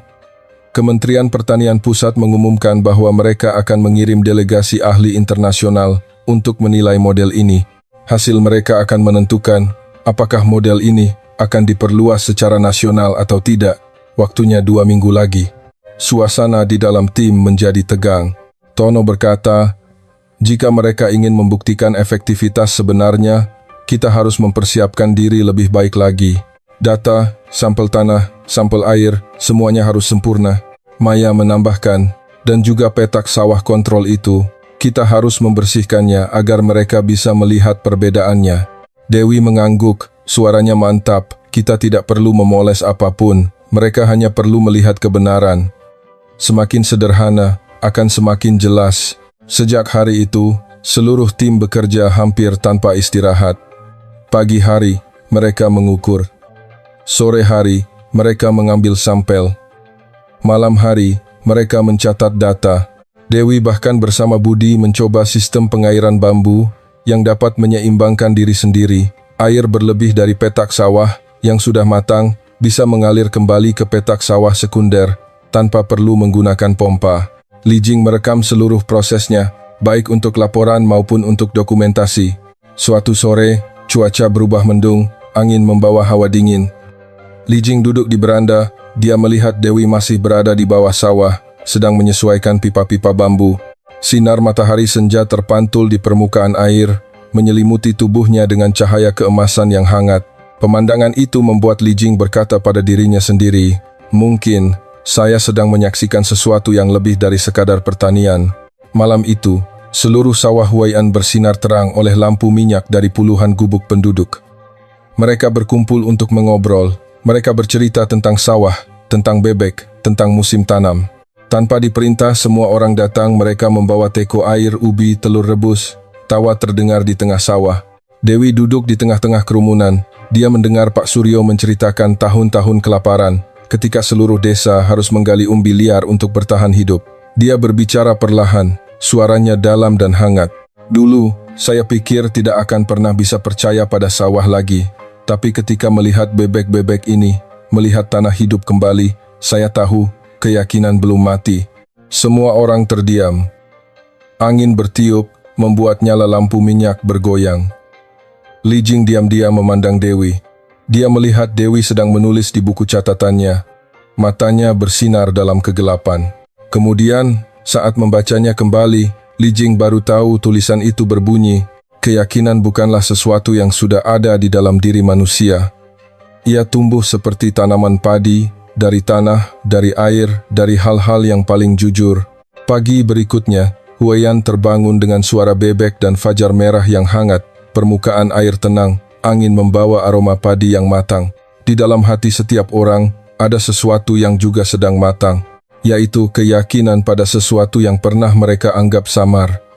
Bahwa alam, ketika dibiarkan hidup sesuai dengan kodratnya, bisa mengajarkan manusia sesuatu yang bahkan 100 tahun teknik belum bisa ajarkan, yaitu cara untuk hidup bersama. Pagi hari ke-80 musim tanam, awan kelabu membentang panjang di langit Huai'an. Bukan lagi terik matahari awal musim panas, melainkan cahaya redup yang membuat seluruh sawah seolah diselimuti kabut tipis musim panen. Padi sudah mulai menunduk karena beratnya bulir.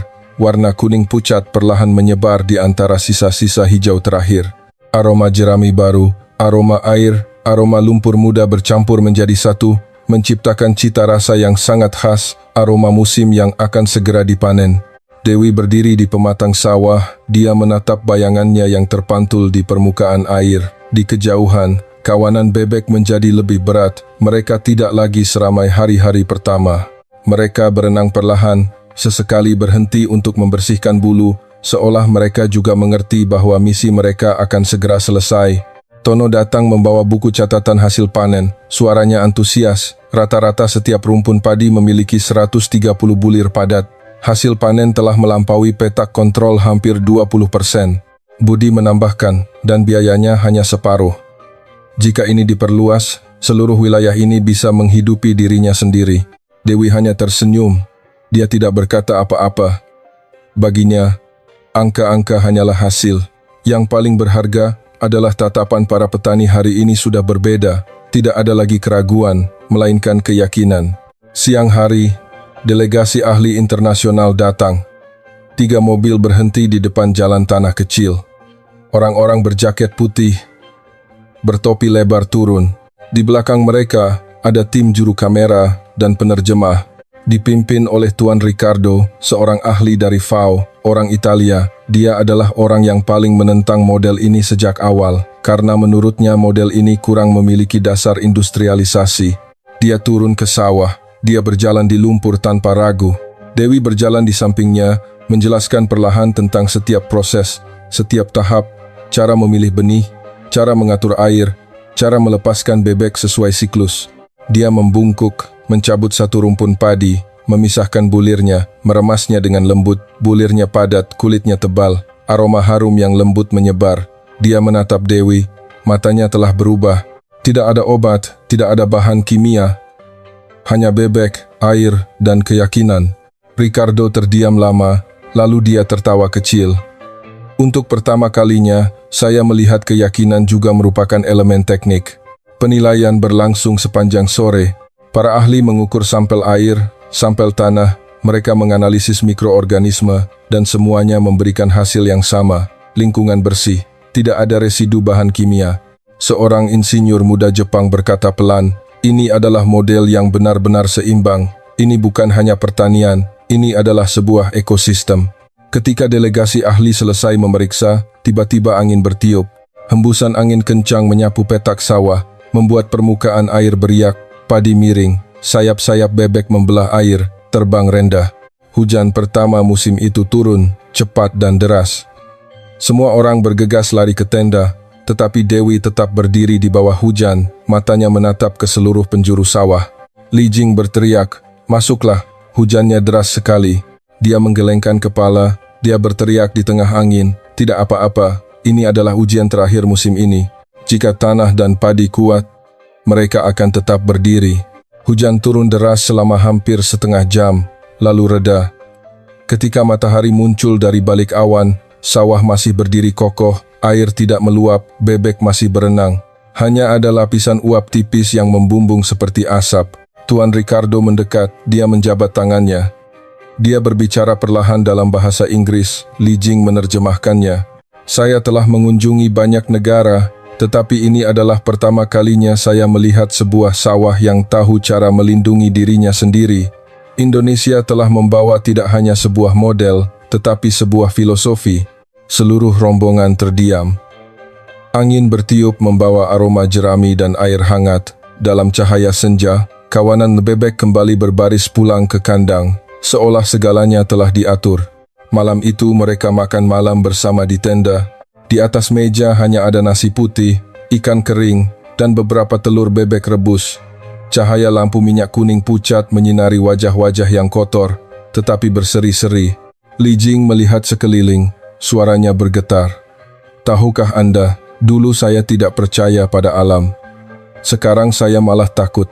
Jika saya tidak percaya, saya akan kehilangan diri saya sendiri." Dewi menjawab, suaranya selembut hembusan angin. "Kadang-kadang, kita tidak perlu membuktikan bahwa kita benar. Cukup dengan hidup dengan benar." Di luar, suara bebek terdengar dari kandang, berpadu dengan suara serangga. Pak Suryo duduk bersandar pada tiang bambu. Dia menghisap sebatang rokok, lalu berkata perlahan, "Dulu, saya pikir pertanian itu harus berperang dengan tanah. Sekarang saya baru sadar, ternyata cukup dengan hidup bersamanya." Semua orang terdiam. Dalam cahaya lampu yang bergoyang, Dewi membuka buku catatannya. Dia menulis, "Hari ke-80. Padi menunduk, air jernih, orang tersenyum, bebek tidur, badai telah berlalu, alam telah berbicara untuk kami." Dia menutup buku catatannya, dia menatap ke kejauhan. Langit malam huayan begitu jernih, penuh bintang dan beraroma tanah hangat. Dan pada saat itu, dia mengerti, tidak peduli apapun hasil resminya, musim ini sudah menang. Bukan menang melawan siapapun, tetapi menang melawan ketakutan, melawan prasangka, menang melawan keraguan di dalam hati manusia. Seekor bebek berteriak di kejauhan di tengah malam. Dewi tersenyum tipis, dia berkata pada dirinya sendiri, 3 bulan, hanya 3 bulan, tapi tanah telah mengajariku lebih banyak dari seumur hidup membaca buku. Angin bertiup, membawa aroma padi matang. Dalam kegelapan, sawah huaian seperti makhluk hidup yang tidur nyenyak, sehat, damai, dan penuh vitalitas. Pagi hari ke-81, langit begitu biru seolah tidak nyata. Setelah hujan lebat kemarin, udara terasa jernih. Aroma lumpur baru, aroma padi matang, aroma jerami basah menyatu, pekat namun jujur. Sawah-sawah keemasan membentang tak berujung. Di antaranya ada pita-pita air yang berkilauan perak, tempat kawanan bebek berenang berkelompok. Sesekali mereka berteriak kuek-kuek seolah sedang bercakap-cakap dengan angin. Dewi duduk di pematang sawah. Dia memegang segenggam padi, meremasnya dengan lembut, bulirnya padat, kering, dan harum. Dia tersenyum tipis. Seluruh sawah kini bukan lagi sebuah eksperimen, ia telah menjadi kehidupan yang nyata. Setelah 3 bulan, tanah huaian telah pulih. Setiap rumpun padi syarat dengan bulir. Setiap bebek berbulu tebal dan sehat. Di bawah lapisan lumpur, tak terhitung makhluk kecil sedang melakukan pekerjaannya tanpa perlu diperintah. Tono datang dari kejauhan. Di tangannya ada laporan akhir. Dia berbicara cepat, suaranya terdengar jelas terharu. Produktivitas meningkat 18%, biaya berkurang hampir 60%, tingkat infeksi penyakit pada padi nol. Tidak ada sebutir pun pestisida, tidak ada sedikit pun bahan kimia. Maya menyela, matanya berbinar, dan kualitas tanah telah diklasifikasikan sebagai kelas A, kaya nutrisi, tingkat kegemburannya tinggi. Jika kita bisa mempertahankannya, wilayah ini bisa pulih sendiri setelah beberapa tahun menjadi tandus. Dewi mengangguk, suaranya lembut. Tidak ada yang ajaib. Alam selalu tahu cara untuk menyembuhkan, kita hanya perlu memberinya waktu. Siang hari, delegasi ahli internasional mengadakan konferensi pers untuk mengumumkan hasilnya. Sebuah tenda besar didirikan di samping sawah, di atasnya tergantung bendera PBB dan bendera Indonesia serta Tiongkok. Para wartawan, insinyur, dan petani berdesakan. Tuan Ricardo, yang dulu paling menentang, berdiri untuk berbicara. Suaranya dalam dan perlahan. Saya telah mengunjungi lebih dari 30 negara untuk mencari model pertanian berkelanjutan. Tetapi belum pernah ada tempat yang membuat saya percaya bahwa alam bisa melakukan sesuatu yang selalu dianggap mustahil oleh manusia. Indonesia tidak hanya membawa sebuah teknik, tetapi sebuah filosofi hidup. Seluruh hadirin terdiam. Li Jing menerjemahkan setiap kalimat, suaranya bergetar. Ketika dia selesai, tepuk tangan bergema, panjang dan tulus, bukan formalitas, melainkan sebuah pengakuan. Seorang kakek tua berdiri, dia berbicara di tengah kerumunan. Dulu saya tidak percaya. Saya pikir, hanya obat yang bisa menyelamatkan sawah. Sekarang saya baru sadar, ternyata sawah yang menyelamatkan kita. Tidak ada yang berbicara lagi. Hanya ada suara bebek yang terdengar dari kejauhan, ramai seperti lagu pedesaan. Sore hari, ketika semua orang hampir pulang, Dewi tinggal bersama Li Jing. Mereka berdua duduk di tepi saluran air, memandang sinar matahari senja yang keemasan di permukaan air. Li Jing bertanya pelan, "Apakah Anda bahagia?" "Ya, tapi bukan karena model ini diakui, melainkan karena saya tahu penduduk di sini telah menemukan kembali keyakinan mereka, keyakinan pada alam, dan juga keyakinan pada diri mereka sendiri." Angin bertiup, bulir-bulir padi bergoyang, saling bersentuhan, mengeluarkan suara seperti bisikan. Seluruh langit berwarna kuning, permukaan sawah bersinar seperti cermin. Tono bersama Maya melakukan pemeriksaan terakhir. Mereka menghitung jumlah telur bebek yang terkumpul hari itu. Lebih dari 200 butir, kata Budi. Cukup untuk dibagikan ke setiap rumah tangga di desa. Pak Suryo mendengarnya, dia tertawa keras. Jadi tanah tidak hanya memberi kita padi, tapi juga kebahagiaan. Malam itu, seluruh desa mengadakan pesta syukuran kecil di samping sawah. Lampion-lampion kertas digantung di sepanjang pematang sawah, bergoyang lembut di tiup angin. Orang tua, anak-anak, petani, insinyur, semua duduk bersama. Aroma nasi baru, ikan bakar, dan arak beras menyebar kemana-mana. Seseorang mengeluarkan alat musik dan mulai bernyanyi pelan. Sebuah lagu lama, lambat namun menyentuh. Li Jing mengangkat cangkirnya, dia menatap Dewi, suaranya terharu. "Anda tidak hanya membawa sebuah model, Anda telah membawa sebuah harapan." Dewi tersenyum, dia menjawab pelan, "Tidak, merekalah yang menciptakan keajaiban. Saya hanya mengingatkan mereka bahwa tanah masih bisa bernapas." Di tengah tawa dan obrolan, Dewi diam-diam menatap ke kejauhan. Di ujung sawah, kawanan bebek telah tertidur lelap. Kepala mereka tersembunyi di bawah sayap, mereka berbaring berdekatan seperti karpet coklat. Di atas, bulan purnama seperti piring perak, memantulkan cahayanya ke sawah yang keemasan. Pemandangan begitu damai sehingga tidak ada yang ingin pergi. Ketika malam semakin larut, penduduk satu persatu pulang. Li Jing masih tinggal, dia melihat Dewi sedang melipat buku catatannya. Dia bertanya pelan, "Setelah kembali ke negara Anda, apa yang akan Anda lakukan?" Dewi mengangkat kepala, cahaya bulan memantul di mata hitamnya yang dalam. "Saya akan pergi ke tempat lain. Dimanapun tanah perlu dipercaya, saya akan datang ke sana." Li Jing menunduk, "Saya pikir Anda tidak hanya menyelamatkan sebuah sawah, Anda telah menyelamatkan sebuah generasi. Dewi tersenyum, tidak ada yang menyelamatkan siapapun. Saya hanya menanam sebutir benih, sedangkan mereka dan juga manusia telah tumbuh dengan sendirinya. Dia membuka buku catatannya, dia menulis baris terakhir dari musim tanam ini, hari ke-90. Musim tanam telah berakhir, tanah sehat, orang tersenyum, air jernih, bebek tidur nyenyak. Tidak ada keajaiban, hanya ada kesabaran dan keyakinan yang sederhana. Dia menutup buku catatannya, dia menatap langit yang penuh bintang. Angin malam bertiup, membawa aroma padi baru, aroma tanah, dan suara yang sangat samar. Itu adalah suara bebek yang sedang bermimpi di tengah sawah. Sebuah musim tanam telah berakhir. Tetapi di tempat lain, musim-musim tanam baru sedang dimulai, di mana manusia telah belajar untuk menundukkan kepala di hadapan alam, agar bisa berdiri lebih kokoh dalam kehidupannya sendiri.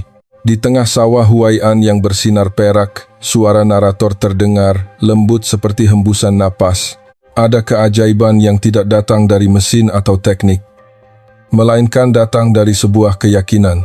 Keyakinan bahwa ketika manusia mau hidup lebih lambat, tanah akan berbicara untuk mereka. Bulan ketiga dimulai dengan pagi yang jernih dan angin yang tenang. Padi telah matang merata. Sawah Huai'an sekarang seperti lautan emas yang membentang hingga ke cakrawala. Setiap bulir padi berat menunduk di bawah sinar matahari pagi. Tetesan embun terakhir jatuh larut ke dalam permukaan air yang berkilauan perak. Kawanan bebek berenang santai di tengah sawah, bulu mereka berkilau seolah dilapisi emas. Suara kepakan sayap dan gesekan bulir padi menciptakan musik musim panen, lambat namun penuh irama kehidupan. Dewi bersama Li Jing berjalan di sepanjang pematang sawah. Tidak ada yang berbicara. Mereka hanya mendengar suara gemericik air di bawah kaki. Sudah 3 bulan sejak dia pertama kali menginjakkan kaki di tanah ini. Dari pagi-pagi yang penuh keraguan, malam-malam hujan yang tegang, hingga hari ini ketika segalanya telah terlihat jelas. Tanah sehat, padi kuning, bebek gemuk, dan manusia tersenyum. Bu Dewi, panen pertama sudah selesai. Dia bersama Li Jing mendekati beberapa petani yang sedang memotong padi. Setiap ikatan besar, bulir-bulir padi berjatuhan ke permukaan air. Seorang pria paruh baya tertawa lepas. Lihat ini Bu, bulirnya padat seperti batu. Belum pernah ada musim di mana padi sebagus tahun ini. Dewi membungkuk, dia mengambil segenggam padi, menggosoknya dengan lembut di antara kedua telapak tangannya. Sinar matahari menyinari bulir-bulir padi yang berisi. Dia tersenyum ramah. Ini bukan musim panen raya, ini adalah musim balas budi. Siang hari, angin membawa aroma jerami kering dan suara mesin pemanen terdengar teratur. Seluruh desa turun ke sawah. Ada yang memotong, ada yang mengikat, ada yang menjemur. Terpal-terpal terhampar di seluruh halaman, kuning cerah seperti matahari. Pak Suryo berdiri di tengah, suaranya serak namun hangat. Sudah puluhan tahun saya baru melihat pemandangan ini lagi. Tidak ada lagi bau obat, tidak ada lagi batuk-batuk kering, hanya ada bau padi yang sesungguhnya. Di sudut sawah, beberapa anak kecil bermain. Mereka memunguti bulir-bulir padi yang jatuh untuk diberikan kepada bebek. Li Jing merekam adegan itu, suaranya pelan. Di sini, bahkan kebahagiaan pun sangat alami. Sore hari, tim insinyur mengadakan rapat singkat untuk menyimpulkan. Maya membuka buku catatannya, dia membacakan angka-angka. Produktivitas rata-rata 6,55 ton per hektar, lebih tinggi 1,2 ton dari metode lama. Keuntungan meningkat 2 kali lipat. Dan yang patut dicatat, tanah setelah panen masih mempertahankan kegemburannya. Tono menambahkan, jumlah bebek dewasa 95%, telur yang memenuhi standar 87%. Tidak ada satupun kasus penyakit, tidak ada kerugian sama sekali. Li Jing mencatat lalu mengangkat kepala, dia menatap Dewi. Apakah Anda tahu mereka akan menamai model ini apa? Model Mina Padi Indonesia, Huai'an. Dewi tertawa, dia menggelengkan kepala pelan. Jangan kaitkan dengan nama saya atau negara saya. Sebut saja model percaya pada tanah. Seluruh tim terdiam sejenak, lalu tertawa bersama. Malam itu, penduduk desa mengadakan upacara syukuran panen. Di sebidang tanah yang lebih tinggi, di antara ikatan-ikatan jerami kering yang disusun melingkar, mereka menyalakan api unggun besar. Nyala api terpantul di wajah-wajah yang kecoklatan, mata-mata yang bersinar, suara genderang dan nyanyian rakyat terdengar. Seorang wanita membawa arak beras, dia menuangkannya untuk semua orang. Pak Suryo mengangkat cangkirnya, dia berteriak, minum untuk merayakan tanah yang telah hidup kembali. Seluruh kerumunan menjawab serempak, dan untuk merayakan orang Indonesia yang telah mengajari kita cara percaya. Li Jing duduk di samping Dewi, suaranya tercekat. Saya belum pernah melihat penduduk di sini tertawa seperti ini. Mungkin ini adalah sesuatu yang lebih besar dari sekadar panen, karena mereka tidak hanya memanen padi, tetapi juga kepercayaan. Dewi menjawab, percaya pada tangan mereka sendiri, pada alam, dan pada kesederhanaan. Malam semakin larut, di langit, bulan sabit menggantung, angin mendorong gumpalan asap tipis ke arah laut. Dewi meninggalkan kerumunan, dia berjalan ke tepi sawah. Permukaan air yang rata seperti cermin, memantulkan bulan dan bayangan barisan bambu. Kawanan bebek tidur tersebar, kepala mereka tersembunyi di bawah sayap. Sesekali mereka mengeluarkan suara pelan. Dia duduk, dia diam-diam memandangi pemandangan itu untuk waktu yang lama.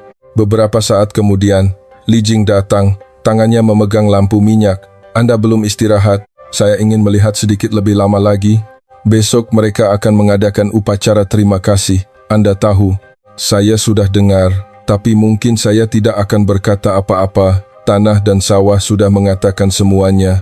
Angin bertiup membuat nyala lampu minyak bergetar. Li Jing berkata pelan, apakah Anda akan kembali ke Indonesia? Dewi mengangguk. Ya, musim tanam ini sudah genap 3 bulan. Di kampung saya, 3 bulan sudah cukup bagi sebutir benih menjadi bunga, sebuah keyakinan menjadi kenyataan. Dia tersenyum. Dia menatap langit yang penuh bintang. Tapi jika mereka mau, saya akan kembali. Bukan untuk mengajar, tapi untuk terus belajar. Karena tanah dimanapun memiliki bahasanya sendiri. Li Jing terdiam. Lalu dia meletakkan lampu minyak. Dia duduk di sebelahnya. 2 wanita, 1 Indonesia, 1 Tiongkok, bersama-sama memandang sawah yang sudah separuh dipanen, di mana suara katak, bebek dan angin berpadu, menciptakan suara kehidupan. Dewi berkata pelan, suaranya seolah berbisik pada malam. Ada perjalanan yang bukan untuk membuktikan apapun. Mereka hanya untuk membuat manusia ingat bahwa ketika kita menanam sebutir benih kepercayaan, dunia akan tahu cara untuk mekar. Dan dalam cahaya bulan yang sunyi, di mana sawah Huayan masih beraroma padi baru, kisah 3 bulan, kisah orang-orang yang berani percaya pada hal sederhana, telah berakhir. Bukan dengan tepuk tangan, melainkan dengan keheningan damai tanah, air, dan makhluk-makhluk yang baru saja menemukan kembali napas alam. Pagi berikutnya, kabut menyelimuti seluruh sawah. Huayan sunyi, hanya ada suara bebek dan suara angin yang menyelinap di antara tumpukan jerami baru. Tanah masih basah setelah hujan semalam. Sinar matahari pagi menembus lapisan kabut, menciptakan berkas cahaya panjang yang lembut seperti sutra. Padi sudah hampir habis dipanen, hanya tersisa tunggul-tunggul keemasan, berbaris lurus seperti goresan. Tidak ada lagi suara mesin, tidak ada lagi keramaian, hanya ada keheningan tanah setelah 1 musim melahirkan. Dewi sudah bangun pagi. Dia berjalan di sepanjang jalan kecil di tengah sawah, sepatu botnya penuh lumpur, jaket abu-abunya berkibar ringan ditiup angin. Di bahunya ada tas kain, di dalamnya tersimpan buku catatan. Itu adalah semua catatannya selama 3 bulan. Setiap baris tulisan, setiap angka, setiap catatan yang ditulis tergesa-gesa di tengah malam hujan atau pagi-pagi yang lembab dan dingin. Di ujung jalan, penduduk sudah berkumpul. Sebuah papan kayu besar didirikan. Di atasnya ada tulisan, Upacara Terima Kasih Panen Huayan, Indonesia. Di bawahnya, sebuah meja bambu dihiasi beberapa ikat padi kuning, beberapa keranjang telur bebek, dan botol-botol air jernih yang diambil dari sawah. Tidak ada bunga, tidak ada spanduk, hanya ada aroma padi baru dan senyum-senyum tulus. Li Jing berlari mendekat, suaranya ceria, mereka menunggumu. Semua orang ingin mendengar Anda bicara. Dewi tersenyum, saya akan bicara, tapi singkat saja. Ketika dia melangkah ke panggung kayu, seluruh kerumunan terdiam, wajah-wajah kecoklatan menatapnya. Orang-orang yang pernah ragu, pernah bimbang, sekarang menatap dengan tatapan terima kasih. Dia berbicara perlahan, suaranya teratur, tidak tinggi, tidak rendah. Saya tidak datang ke sini untuk mengajar, saya hanya datang untuk belajar, dan saya telah belajar banyak hal. Dari tanah, dari padi, dari bebek, dan dari kalian semua. Dia berhenti, dia menatap kedua tangannya yang penuh debu tanah. 3 bulan yang lalu, tanah ini tandus. 3 bulan kemudian, tanah ini bisa bernapas lagi. Sama seperti manusia, ketika kita tahu cara saling percaya, segalanya bisa hidup kembali. Hembusan angin lembut bertiup, tepuk tangan bergema panjang. Tetapi Dewi hanya menunduk berterima kasih lalu mundur. Pak Suryo maju, dia mengangkat seikat padi. Kami ingin memberikan ini untuk Anda, bukan sebagai ucapan terima kasih, tetapi agar Anda ingat bahwa di tempat yang jauh ini, tanah masih menyebut namamu. Seluruh desa tertawa. Dewi menerima ikatan padi itu, kedua tangannya sedikit gemetar. Dia menunduk, matanya memancarkan emosi yang sulit digambarkan, setengah bangga, setengah haru. Siang hari, ketika semua orang perlahan-lahan bubar, dia bersama Li Jing duduk di bawah sebatang bambu. Sinar matahari menembus dedaunan, menyinari tanah, menciptakan bercak-bercak terang dan gelap. Li Jing bertanya pelan, "Ketika kembali, bagaimana Anda akan menulis laporan?" "Saya tidak akan menulis tentang model mina padi. Saya akan menulis tentang kepercayaan manusia pada alam. Karena jika hanya mencatat teknik, orang akan cepat lupa. Tetapi jika mengingat perasaan ini, mereka akan menyimpannya selamanya." Li Jing mengangguk, dia menatap ke kejauhan. "Dulu saya pikir, manusia harus mengalahkan alam untuk bisa bertahan hidup. Sekarang saya baru sadar, hanya ketika kita tahu cara mendengarkan, kita baru bisa hidup bersamanya." "Benar," kata Dewi pelan. "Kadang-kadang, yang terkuat adalah tahu cara untuk diam." Sore hari, mobil tim insinyur bersiap untuk berangkat. Penduduk keluar untuk mengantar. Anak-anak berlari mengikuti mobil. Mereka melambaikan tangan, berteriak, "Terima kasih Indonesia." Dewi tertawa. Air matanya jatuh tanpa disadari. Ketika mobil berbelok dari jalan tanah, Dewi menoleh ke belakang untuk terakhir kalinya. Sawah membentang. Cahaya senja menyelimuti warna kuning pucat jerami. Permukaan air berkilauan, kawanan bebek masih berenang berbaris. Angin membawa suara orang-orang yang saling memanggil untuk mengumpulkan padi, dan di kejauhan, suara jenderang terdengar lembut. Itu adalah suara musim yang telah berakhir. Malam harinya, dia duduk di dekat jendela sebuah hotel kecil di Beijing. Dia membuka buku catatannya. Dia menulis baris-baris terakhir. Hari ke-92. Musim tanam berakhir. Sawah Huaiyan telah tidur, tetapi di hati manusia musim masih berlangsung. Tanah telah hidup kembali, bebek telah menyelesaikan tugasnya, dan keyakinan telah kembali. Jika ada yang bertanya, apa hal paling berharga yang saya bawa, saya akan katakan, bukan model, bukan teknik, melainkan sebuah pelajaran. Bahwa ketika manusia menunduk di hadapan tanah, tanah akan mengangkat manusia. Dia menutup buku catatannya, dia meletakkan penanya.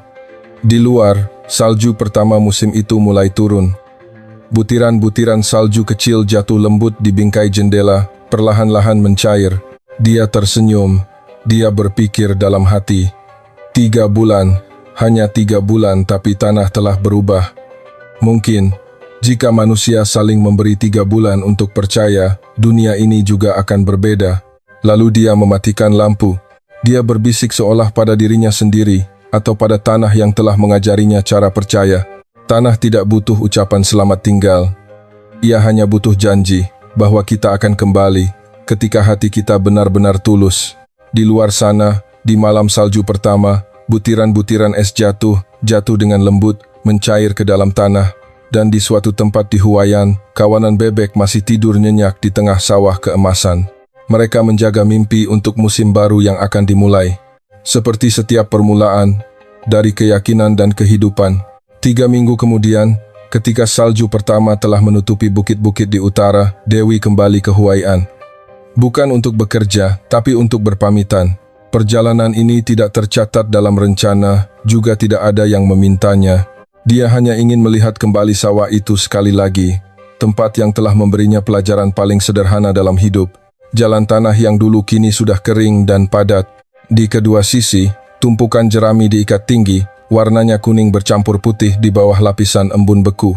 Petak-petak sawah telah gundul, tetapi di antara barisan tunggul yang lurus, masih ada jejak kaki bebek yang samar di atas lapisan lumpur. Seluruh wilayah diselimuti hawa dingin, sunyi. Hanya terdengar suara angin yang menyelinap di antara rumpun bambu. Berderit, dia berjalan ke tepi petak sawah lama. Air telah dikeringkan, hanya tersisa lapisan lumpur gelap, mengkilap, memantulkan awan. Kawanan bebek dari musim sebelumnya telah dibagikan oleh penduduk untuk dipelihara. Di sudut yang jauh, beberapa yang kecil masih berenang mencari makan. Mereka mengeluarkan beberapa suara seolah mengenali orang yang dikenalnya. Dewi membungkuk, dia memanggil pelan, "Kemarilah, anak-anak kecil." Seekor bebek putih mendekat. Dia mematuk sepatu botnya lalu mengangkat kepala menatap seolah bertanya. Dia tertawa, dia mengelus lembut bulunya. Dia merasakan kehangatan yang tersisa di tengah hawa dingin. "Terima kasih ya," katanya pelan, "karena telah mengajari manusia bahwa kita tidak perlu kuat untuk menjadi berguna." Di kejauhan, Li Jing muncul. Dia mengenakan syalwal, tangannya memegang teko teh panas. "Saya sudah menduga Anda akan kembali," katanya. Suaranya serak karena dingin. "Sawah ini sepertinya belum melepaskanmu." Dewi menerima teko teh itu, dia menghangatkan tangannya. "Saya juga berpikir begitu. Tanah punya cara untuk menahan orang asing, bukan dengan kata-kata, tapi dengan kedamaian." Mereka berdua duduk di pematang. Angin membawa aroma jerami tua, samar-samar bau lumpur kering. Di hadapan mereka, sawah kini tidak lagi berwarna hijau, melainkan warna coklat tua, tenang seperti orang tua yang tidur setelah satu musim panen. Li Jing membuka tasnya, dia mengeluarkan sebuah koran baru. Di halaman depan ada judul besar, "Tiongkok mulai memperluas model mina padi ke seluruh negeri." Dia memberikannya pada Dewi, suaranya terharu. Mereka sudah memutuskan. Dan di bagian catatan, mereka menulis terima kasih kepada tim insinyur Indonesia yang telah berbagi keyakinan pada alam. Dewi membacanya dalam diam. Senyum tipis melintas. "Saya tidak menyangka bisa sampai sejauh ini. Karena ini bukan hanya sebuah model," kata Li Jing. "Ini adalah sebuah kisah tentang manusia yang belajar untuk percaya." Sore itu, mereka berdua berjalan di sepanjang pematang. Anak-anak desa berlarian mengikuti. Mereka melempar salju, mereka tertawa riang. Seorang gadis kecil menyisipkan seikat padi kering kecil ke tangannya, diikat dengan seutas benang merah. "Bawa pulang ya Bu, agar bisa mengingat Huaian." Dewi membungkuk. Dia mengelus rambut anak itu, suaranya hangat. "Ibu akan bawa pulang, dan ibu akan menceritakannya pada orang lain, bahwa pernah ada suatu tempat yang percaya pada tanah, dan tanah telah membalasnya." Dalam perjalanan pulang, mereka berhenti di kandang bebek lama.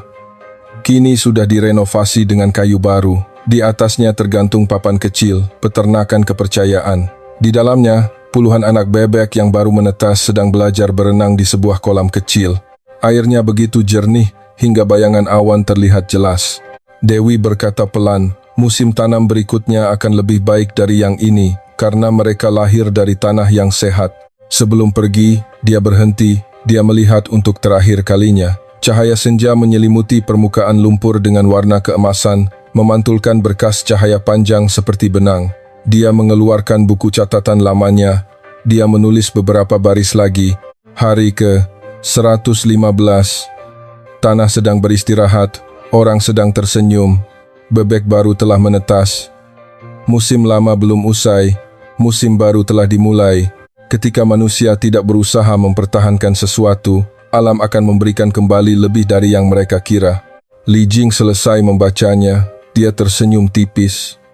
"Anda masih rajin menulis ya?" "Agar tidak lupa," jawab Dewi. "Karena ingatan manusia lebih mudah pudar daripada tanah." Saat meninggalkan Huaian, salju mulai turun. Dia menoleh ke belakang melalui jendela mobil. Sawah memutih. Kawanan bebek kecil seperti titik-titik hidup di tengah hamparan salju putih. Pemandangan itu membuatnya tersenyum. Hatinya dipenuhi perasaan yang sulit digambarkan, bukan kebanggaan, melainkan kedamaian murni. Malam hari, di stasiun kereta api Beijing, Li Jing mengantarnya. Mereka berpelukan lama. "Saya akan datang ke Indonesia suatu hari nanti," kata Li Jing, "untuk bisa melihat sawah-sawah tempat Anda dilahirkan." "Dan saya," jawab Dewi. akan membawa benih-benih dari sini untuk ditanam, bukan untuk memanen padi, tapi untuk mengingatkan diri sendiri bahwa percaya itu cukup. Peluit kereta berbunyi. Saat kereta bergerak, Dewi melihat melalui jendela. Di luar, salju masih turun. Cahaya lampu dari rumah-rumah penduduk menyinari sawah-sawah di kejauhan. Di bawah lapisan salju itu, tanah sedang tidur. Tetapi di dalamnya, tunas-tunas hijau sudah mulai tumbuh. Dia berbisik pelan. Tidak ada akhir bagi musim-musim yang percaya. Dan di suatu tempat, di langit yang dingin, sekawanan bebek liar terbang melintas. Mereka membentuk formasi V yang sempurna. Mereka menuju ke selatan, di mana musim semi sedang menunggu. Musim semi tahun berikutnya, Huai'an bukan lagi sebuah lahan percobaan. Ia telah menjadi pusat pelatihan resmi untuk program pertanian hayati Indonesia Tiongkok. Salju telah mencair lebih awal dari biasanya.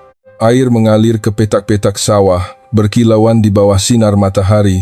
Barisan pohon di sepanjang tanggul telah menumbuhkan tunas-tunas hijau muda, dan suara anak-anak bebek bergema di seluruh jalan kecil. Itu adalah suara yang menandakan musim tanam baru telah tiba. Desa kecil, tempat Dewi pernah tinggal, kini jauh lebih ramai. Kelompok-kelompok petani, insinyur, dan mahasiswa berkumpul di sekitar pematang sawah. Semua orang memegang buku catatan. Mereka memotret, mereka mengukur pH air, mereka memeriksa benih padi. Di atas lumpur yang masih lembut, jejak-jejak kaki bebek pertama telah tercetak. Di antaranya terdengar tawa riang anak-anak yang berlari mengejar mereka. Di tengah pemandangan itu, Li Jing keluar dari sebuah bangunan bambu yang baru didirikan. Kini telah menjadi ruang kelas praktik. Di papan tulis tergantung sebuah plang, kelas nomor 3, filosofi hidup bersama alam.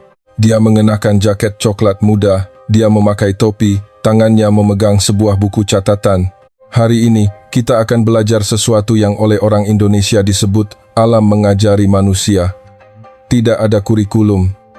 Hanya ada sawah, air dan tanah. Seluruh kelas terdiam. Hanya terdengar suara bebek yang mengepakkan sayap di luar.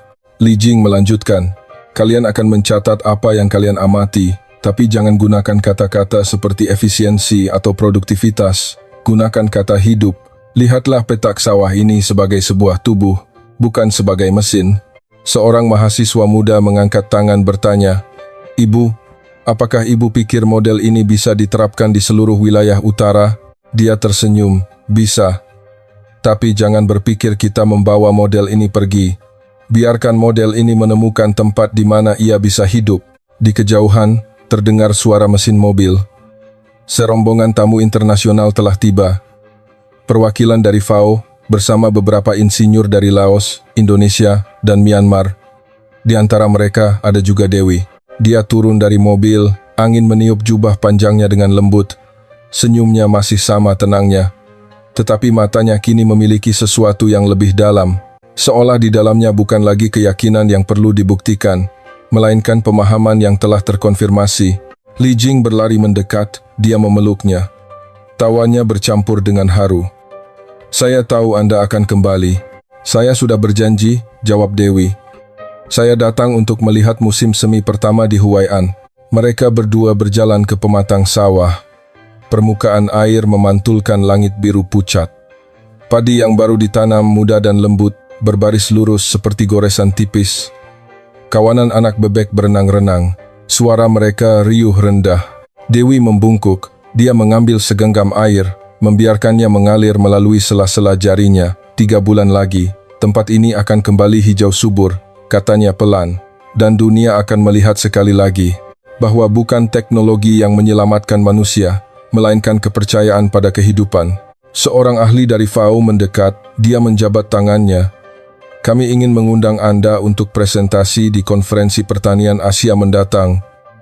Model Huai'an dianggap sebagai titik terang. Dewi tersenyum tipis. Saya akan bicara, tapi bukan tentang model. Saya akan bicara tentang kepercayaan. Teknik bisa ditiru, tapi kepercayaan harus ditanam. Sore hari, mereka bersama penduduk desa memeriksa sawah. Dewi berjalan perlahan melewati setiap petak di mana para petani sedang menanam. Seorang kakek tua membungkuk. Dia mengangkat sebatang bibit padi muda dengan lembut, menancapkannya ke lumpur. Tangannya sedikit gemetar. Kakek itu berkata dengan suara bergetar, bercampur haru. Dulu, kami takut pada lumpur, takut bebek merusak padi. Sekarang kami tahu, jika kita memperlakukan tanah dengan lembut, tanah juga akan lembut pada kita. Ucapan itu membuat seluruh rombongan terdiam. Dewi menunduk memberi hormat pada kakek itu, matanya berkaca-kaca. Malam tiba, dia dan Li Jing duduk di beranda rumah. Mereka memandang sawah yang memantulkan cahaya bulan. Bulan sabit baru saja terbit, cahayanya lembut, menyinari permukaan air yang beriak. Li Jing bertanya, apakah Anda akan tinggal lama? Tidak, saya hanya singgah, tapi saya pikir saya akan meninggalkan sesuatu. Apa itu? Sebutir benih. Bukan padi, tapi kepercayaan. Ketika ada orang lain yang menanamnya, Huai'an tidak akan pernah tandus lagi. Angin bertiup, membawa aroma air dan padi muda. Di kejauhan, bayangan orang-orang masih bekerja di bawah cahaya lampu minyak. Kawanan bebek kecil berdesakan mencari tempat tidur. Suara kepakan sayap lembut terdengar di antara angin. Dewi berkata pelan, suaranya seolah bernyanyi. Bebek berenang di air, tak tahu dalamnya berapa. Manusia berjalan di dunia, cukup dengan percaya. Keduanya terdiam lama. Malam itu, langit jernih seperti kristal. Dan di tengah ruang yang sunyi, Huai'an, yang pernah tandus, pernah tertutup, kini telah menjadi gerbang kepercayaan, di mana orang Indonesia dan orang Tiongkok telah bersama-sama menanam kembali hal yang paling sederhana, yaitu kehidupan yang telah tahu cara tersenyum ketika manusia berhenti takut.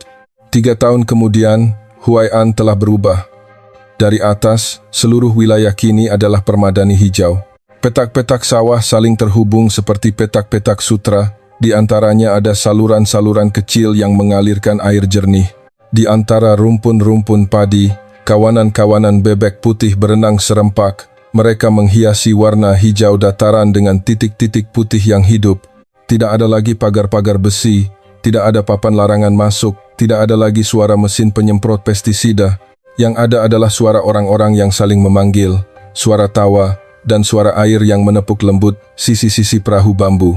Orang-orang menyebut tempat ini lembah kepercayaan, wilayah pertama di Tiongkok yang sepenuhnya beralih ke model pertanian hayati Indonesia Tiongkok. Nama itu awalnya diberikan oleh sekelompok mahasiswa, tetapi kini telah tercetak di peta resmi. Media internasional menyebutnya keajaiban Huai'an. Sementara penduduknya hanya berkata sederhana, tanah sudah bisa bicara lagi. Suatu pagi di awal musim panas, Dewi kembali. Dia tidak membawa delegasi kerja, tidak ada lensa kamera, tidak ada papan data, hanya sebuah tas kain tua berisi beberapa butir benih. Ketika mobil berhenti di depan gerbang desa, anak-anak berlarian keluar. Mereka bersorak, Ibu Indonesia, sudah pulang. Dia tertawa. Rambut panjangnya sedikit bergoyang ditiup angin. Sudah lama dia tidak mendengar panggilan seperti itu. Li Jing berlari dari kejauhan. Dia masih mengenakan pakaian coklat sederhana, tangannya masih kotor oleh lumpur. Mereka berpelukan di tengah sawah. Mereka tidak berkata apa-apa, hanya terdengar suara angin yang menyelinap di antara bulir-bulir padi matang awal musim. Anda datang tepat waktu, kata Li Jing. Hari ini adalah hari pertama festival bebek dan padi. Bebek dan padi, ya, penduduk mengadakannya setiap tahun untuk mengingatkan bahwa kehidupan selalu saling membutuhkan.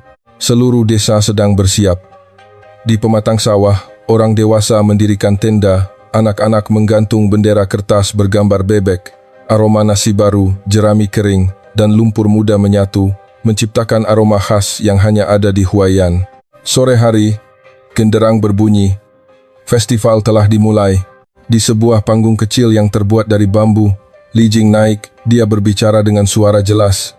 3 tahun yang lalu, tempat ini hanyalah tanah tandus. Hari ini, ia telah menghidupi lebih dari 8 desa. Bukan dengan obat, bukan dengan mesin, melainkan dengan kepercayaan. Terima kasih kepada orang Indonesia yang telah menanam benih pertama. Dan terima kasih kepada tanah Tiongkok yang telah menerimanya. Dia menoleh ke arah Dewi. Sekarang, penanam pertama akan memberikan beberapa patah kata. Dewi berdiri. Dia melangkah perlahan ke atas. Suara angin yang menyapu bulir-bulir padi seperti tepuk tangan alam. Dia melihat sekeliling, dia melihat wajah-wajah kecoklatan, tatapan-tatapan hangat. Tidak ada lagi keraguan, hanya ada kepercayaan mutlak antara manusia dan tanah. Dia berkata dengan kata-kata yang jelas, ketika kita memulai, semua orang berpikir model ini adalah sebuah percobaan. Tapi sebenarnya, ini hanyalah sebuah pengingat bahwa alam tidak perlu ditaklukkan, ia hanya perlu didengarkan. Dia berhenti, dia menarik napas dalam-dalam. Saya tidak mengajari siapapun cara beternak bebek atau menanam padi. Saya hanya membantu semua orang untuk mengingat bahwa kehidupan tidak ada karena perintah, melainkan karena kepercayaan. Di bawah, penduduk terdiam. Lalu, seorang gadis kecil berlari ke atas. Dia memberikan seikat padi dan sebutir telur bebek yang dibungkus kain. "Bawa pulang ya Bu, agar ingat bahwa kami sudah berhasil." Dewi membungkuk, dia memeluk anak itu. Suaranya tercekat. "Terima kasih. Ini adalah hadiah terindah yang pernah Ibu terima." Saat matahari terbenam, cahaya senja membentang di seluruh sawah. Kawanan bebek pulang ke kandang. Padi bergoyang ditiup angin. Gelombang-gelombang kuning bergulung seperti lautan. Seluruh desa bersama-sama melepaskan lampion kertas ke air. Setiap lampion adalah sebuah doa, sebuah keyakinan, sebuah janji bahwa tanah tidak akan pernah dilupakan. Li Jing berdiri di samping Dewi, suaranya dalam namun hangat.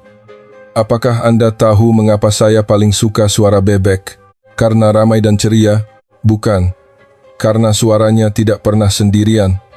Ia hanya bermakna ketika bergema bersama suara air, sama seperti manusia. Hanya benar-benar hidup ketika tahu cara menyatu dengan alam." Keduanya memandangi lampion-lampion yang menjauh. Dewi berkata pelan, "Mungkin kita tidak menanam sebuah model, melainkan kita menanam sebuah cara hidup." Malam tiba, bulan purnama menyinari sawah yang bersinar terang. Permukaan air memantulkan cahaya perak. Padi dan bebek berkilauan seolah bergerak dalam mimpi. Dewi duduk di tepi sawah. Dia mengeluarkan buku catatan tuanya. Dia membuka halaman pertama, di mana tulisan yang pudar masih ada. "Ingin tanah pulih, biarkan ia bernapas." Dia menulis satu baris baru, tulisan yang mantap dan jelas. "Ingin manusia pulih, biarkan mereka percaya." Angin dengan lembut menggoyangkan halaman kertas. Suara bebek menjauh, lalu larut dalam malam. Dan di sana, di tengah Huai'an, di tengah sawah-sawah yang pernah mati, pernah tandus, kehidupan terus mengalir dengan lembut, gigih, dan bebas. Suara narator terakhir terdengar, dalam dan hangat. "Suatu hari nanti, ketika Anda melihat sebuah sawah dengan bebek-bebek berenang di antara barisan padi, berhentilah. Karena di sana, mungkin Anda sedang berdiri di hadapan sebuah keajaiban. Bukan keajaiban ilmu pengetahuan, melainkan keajaiban keyakinan. Keyakinan bahwa manusia dan alam, jika tahu cara hidup bersama, maka tidak ada yang mustahil." Di atas sawah-sawah Minapadi Huai'an hari ini, sinar matahari senja turun seolah menyepuh permukaan air dengan emas. Para petani berdiri bersandar di pematang. Mereka mendengarkan suara bebek, desiran padi. Suara-suara yang tampak biasa, namun menjadi bukti sebuah kebangkitan. Dari tanah yang pernah mati, kehidupan telah kembali. Bukan berkat teknologi, bukan berkat keajaiban, melainkan berkat keyakinan sederhana pada jalan alam yang dibawa oleh orang-orang Indonesia. Tidak ada lagi yang menyebut ini sebagai model percobaan, karena ia telah menjadi bagian dari kehidupan. Kawanan bebek terus berenang, padi terus berbuah, dan manusia terus percaya. Keyakinan itulah sesuatu yang tampak kecil namun lebih abadi dari semua bangunan yang telah mengubah seluruh fondasi pertanian. Dari Indonesia, mereka tidak hanya membawa teknik, tetapi juga semangat sebuah bangsa yang selalu mencari cara untuk hidup harmonis, berkelanjutan, dan penuh welas asih. Sebuah semangat yang membuat seluruh dunia terdiam ketika melihat keajaiban yang mekar dari kesederhanaan. Jika Anda percaya bahwa hal-hal sederhana dari Indonesia dapat menyentuh dunia, bagikanlah kisah ini agar lebih banyak orang tahu. Kadang-kadang, yang bisa mengubah sebuah planet bukanlah kekuatan, melainkan keyakinan dan kemanusiaan.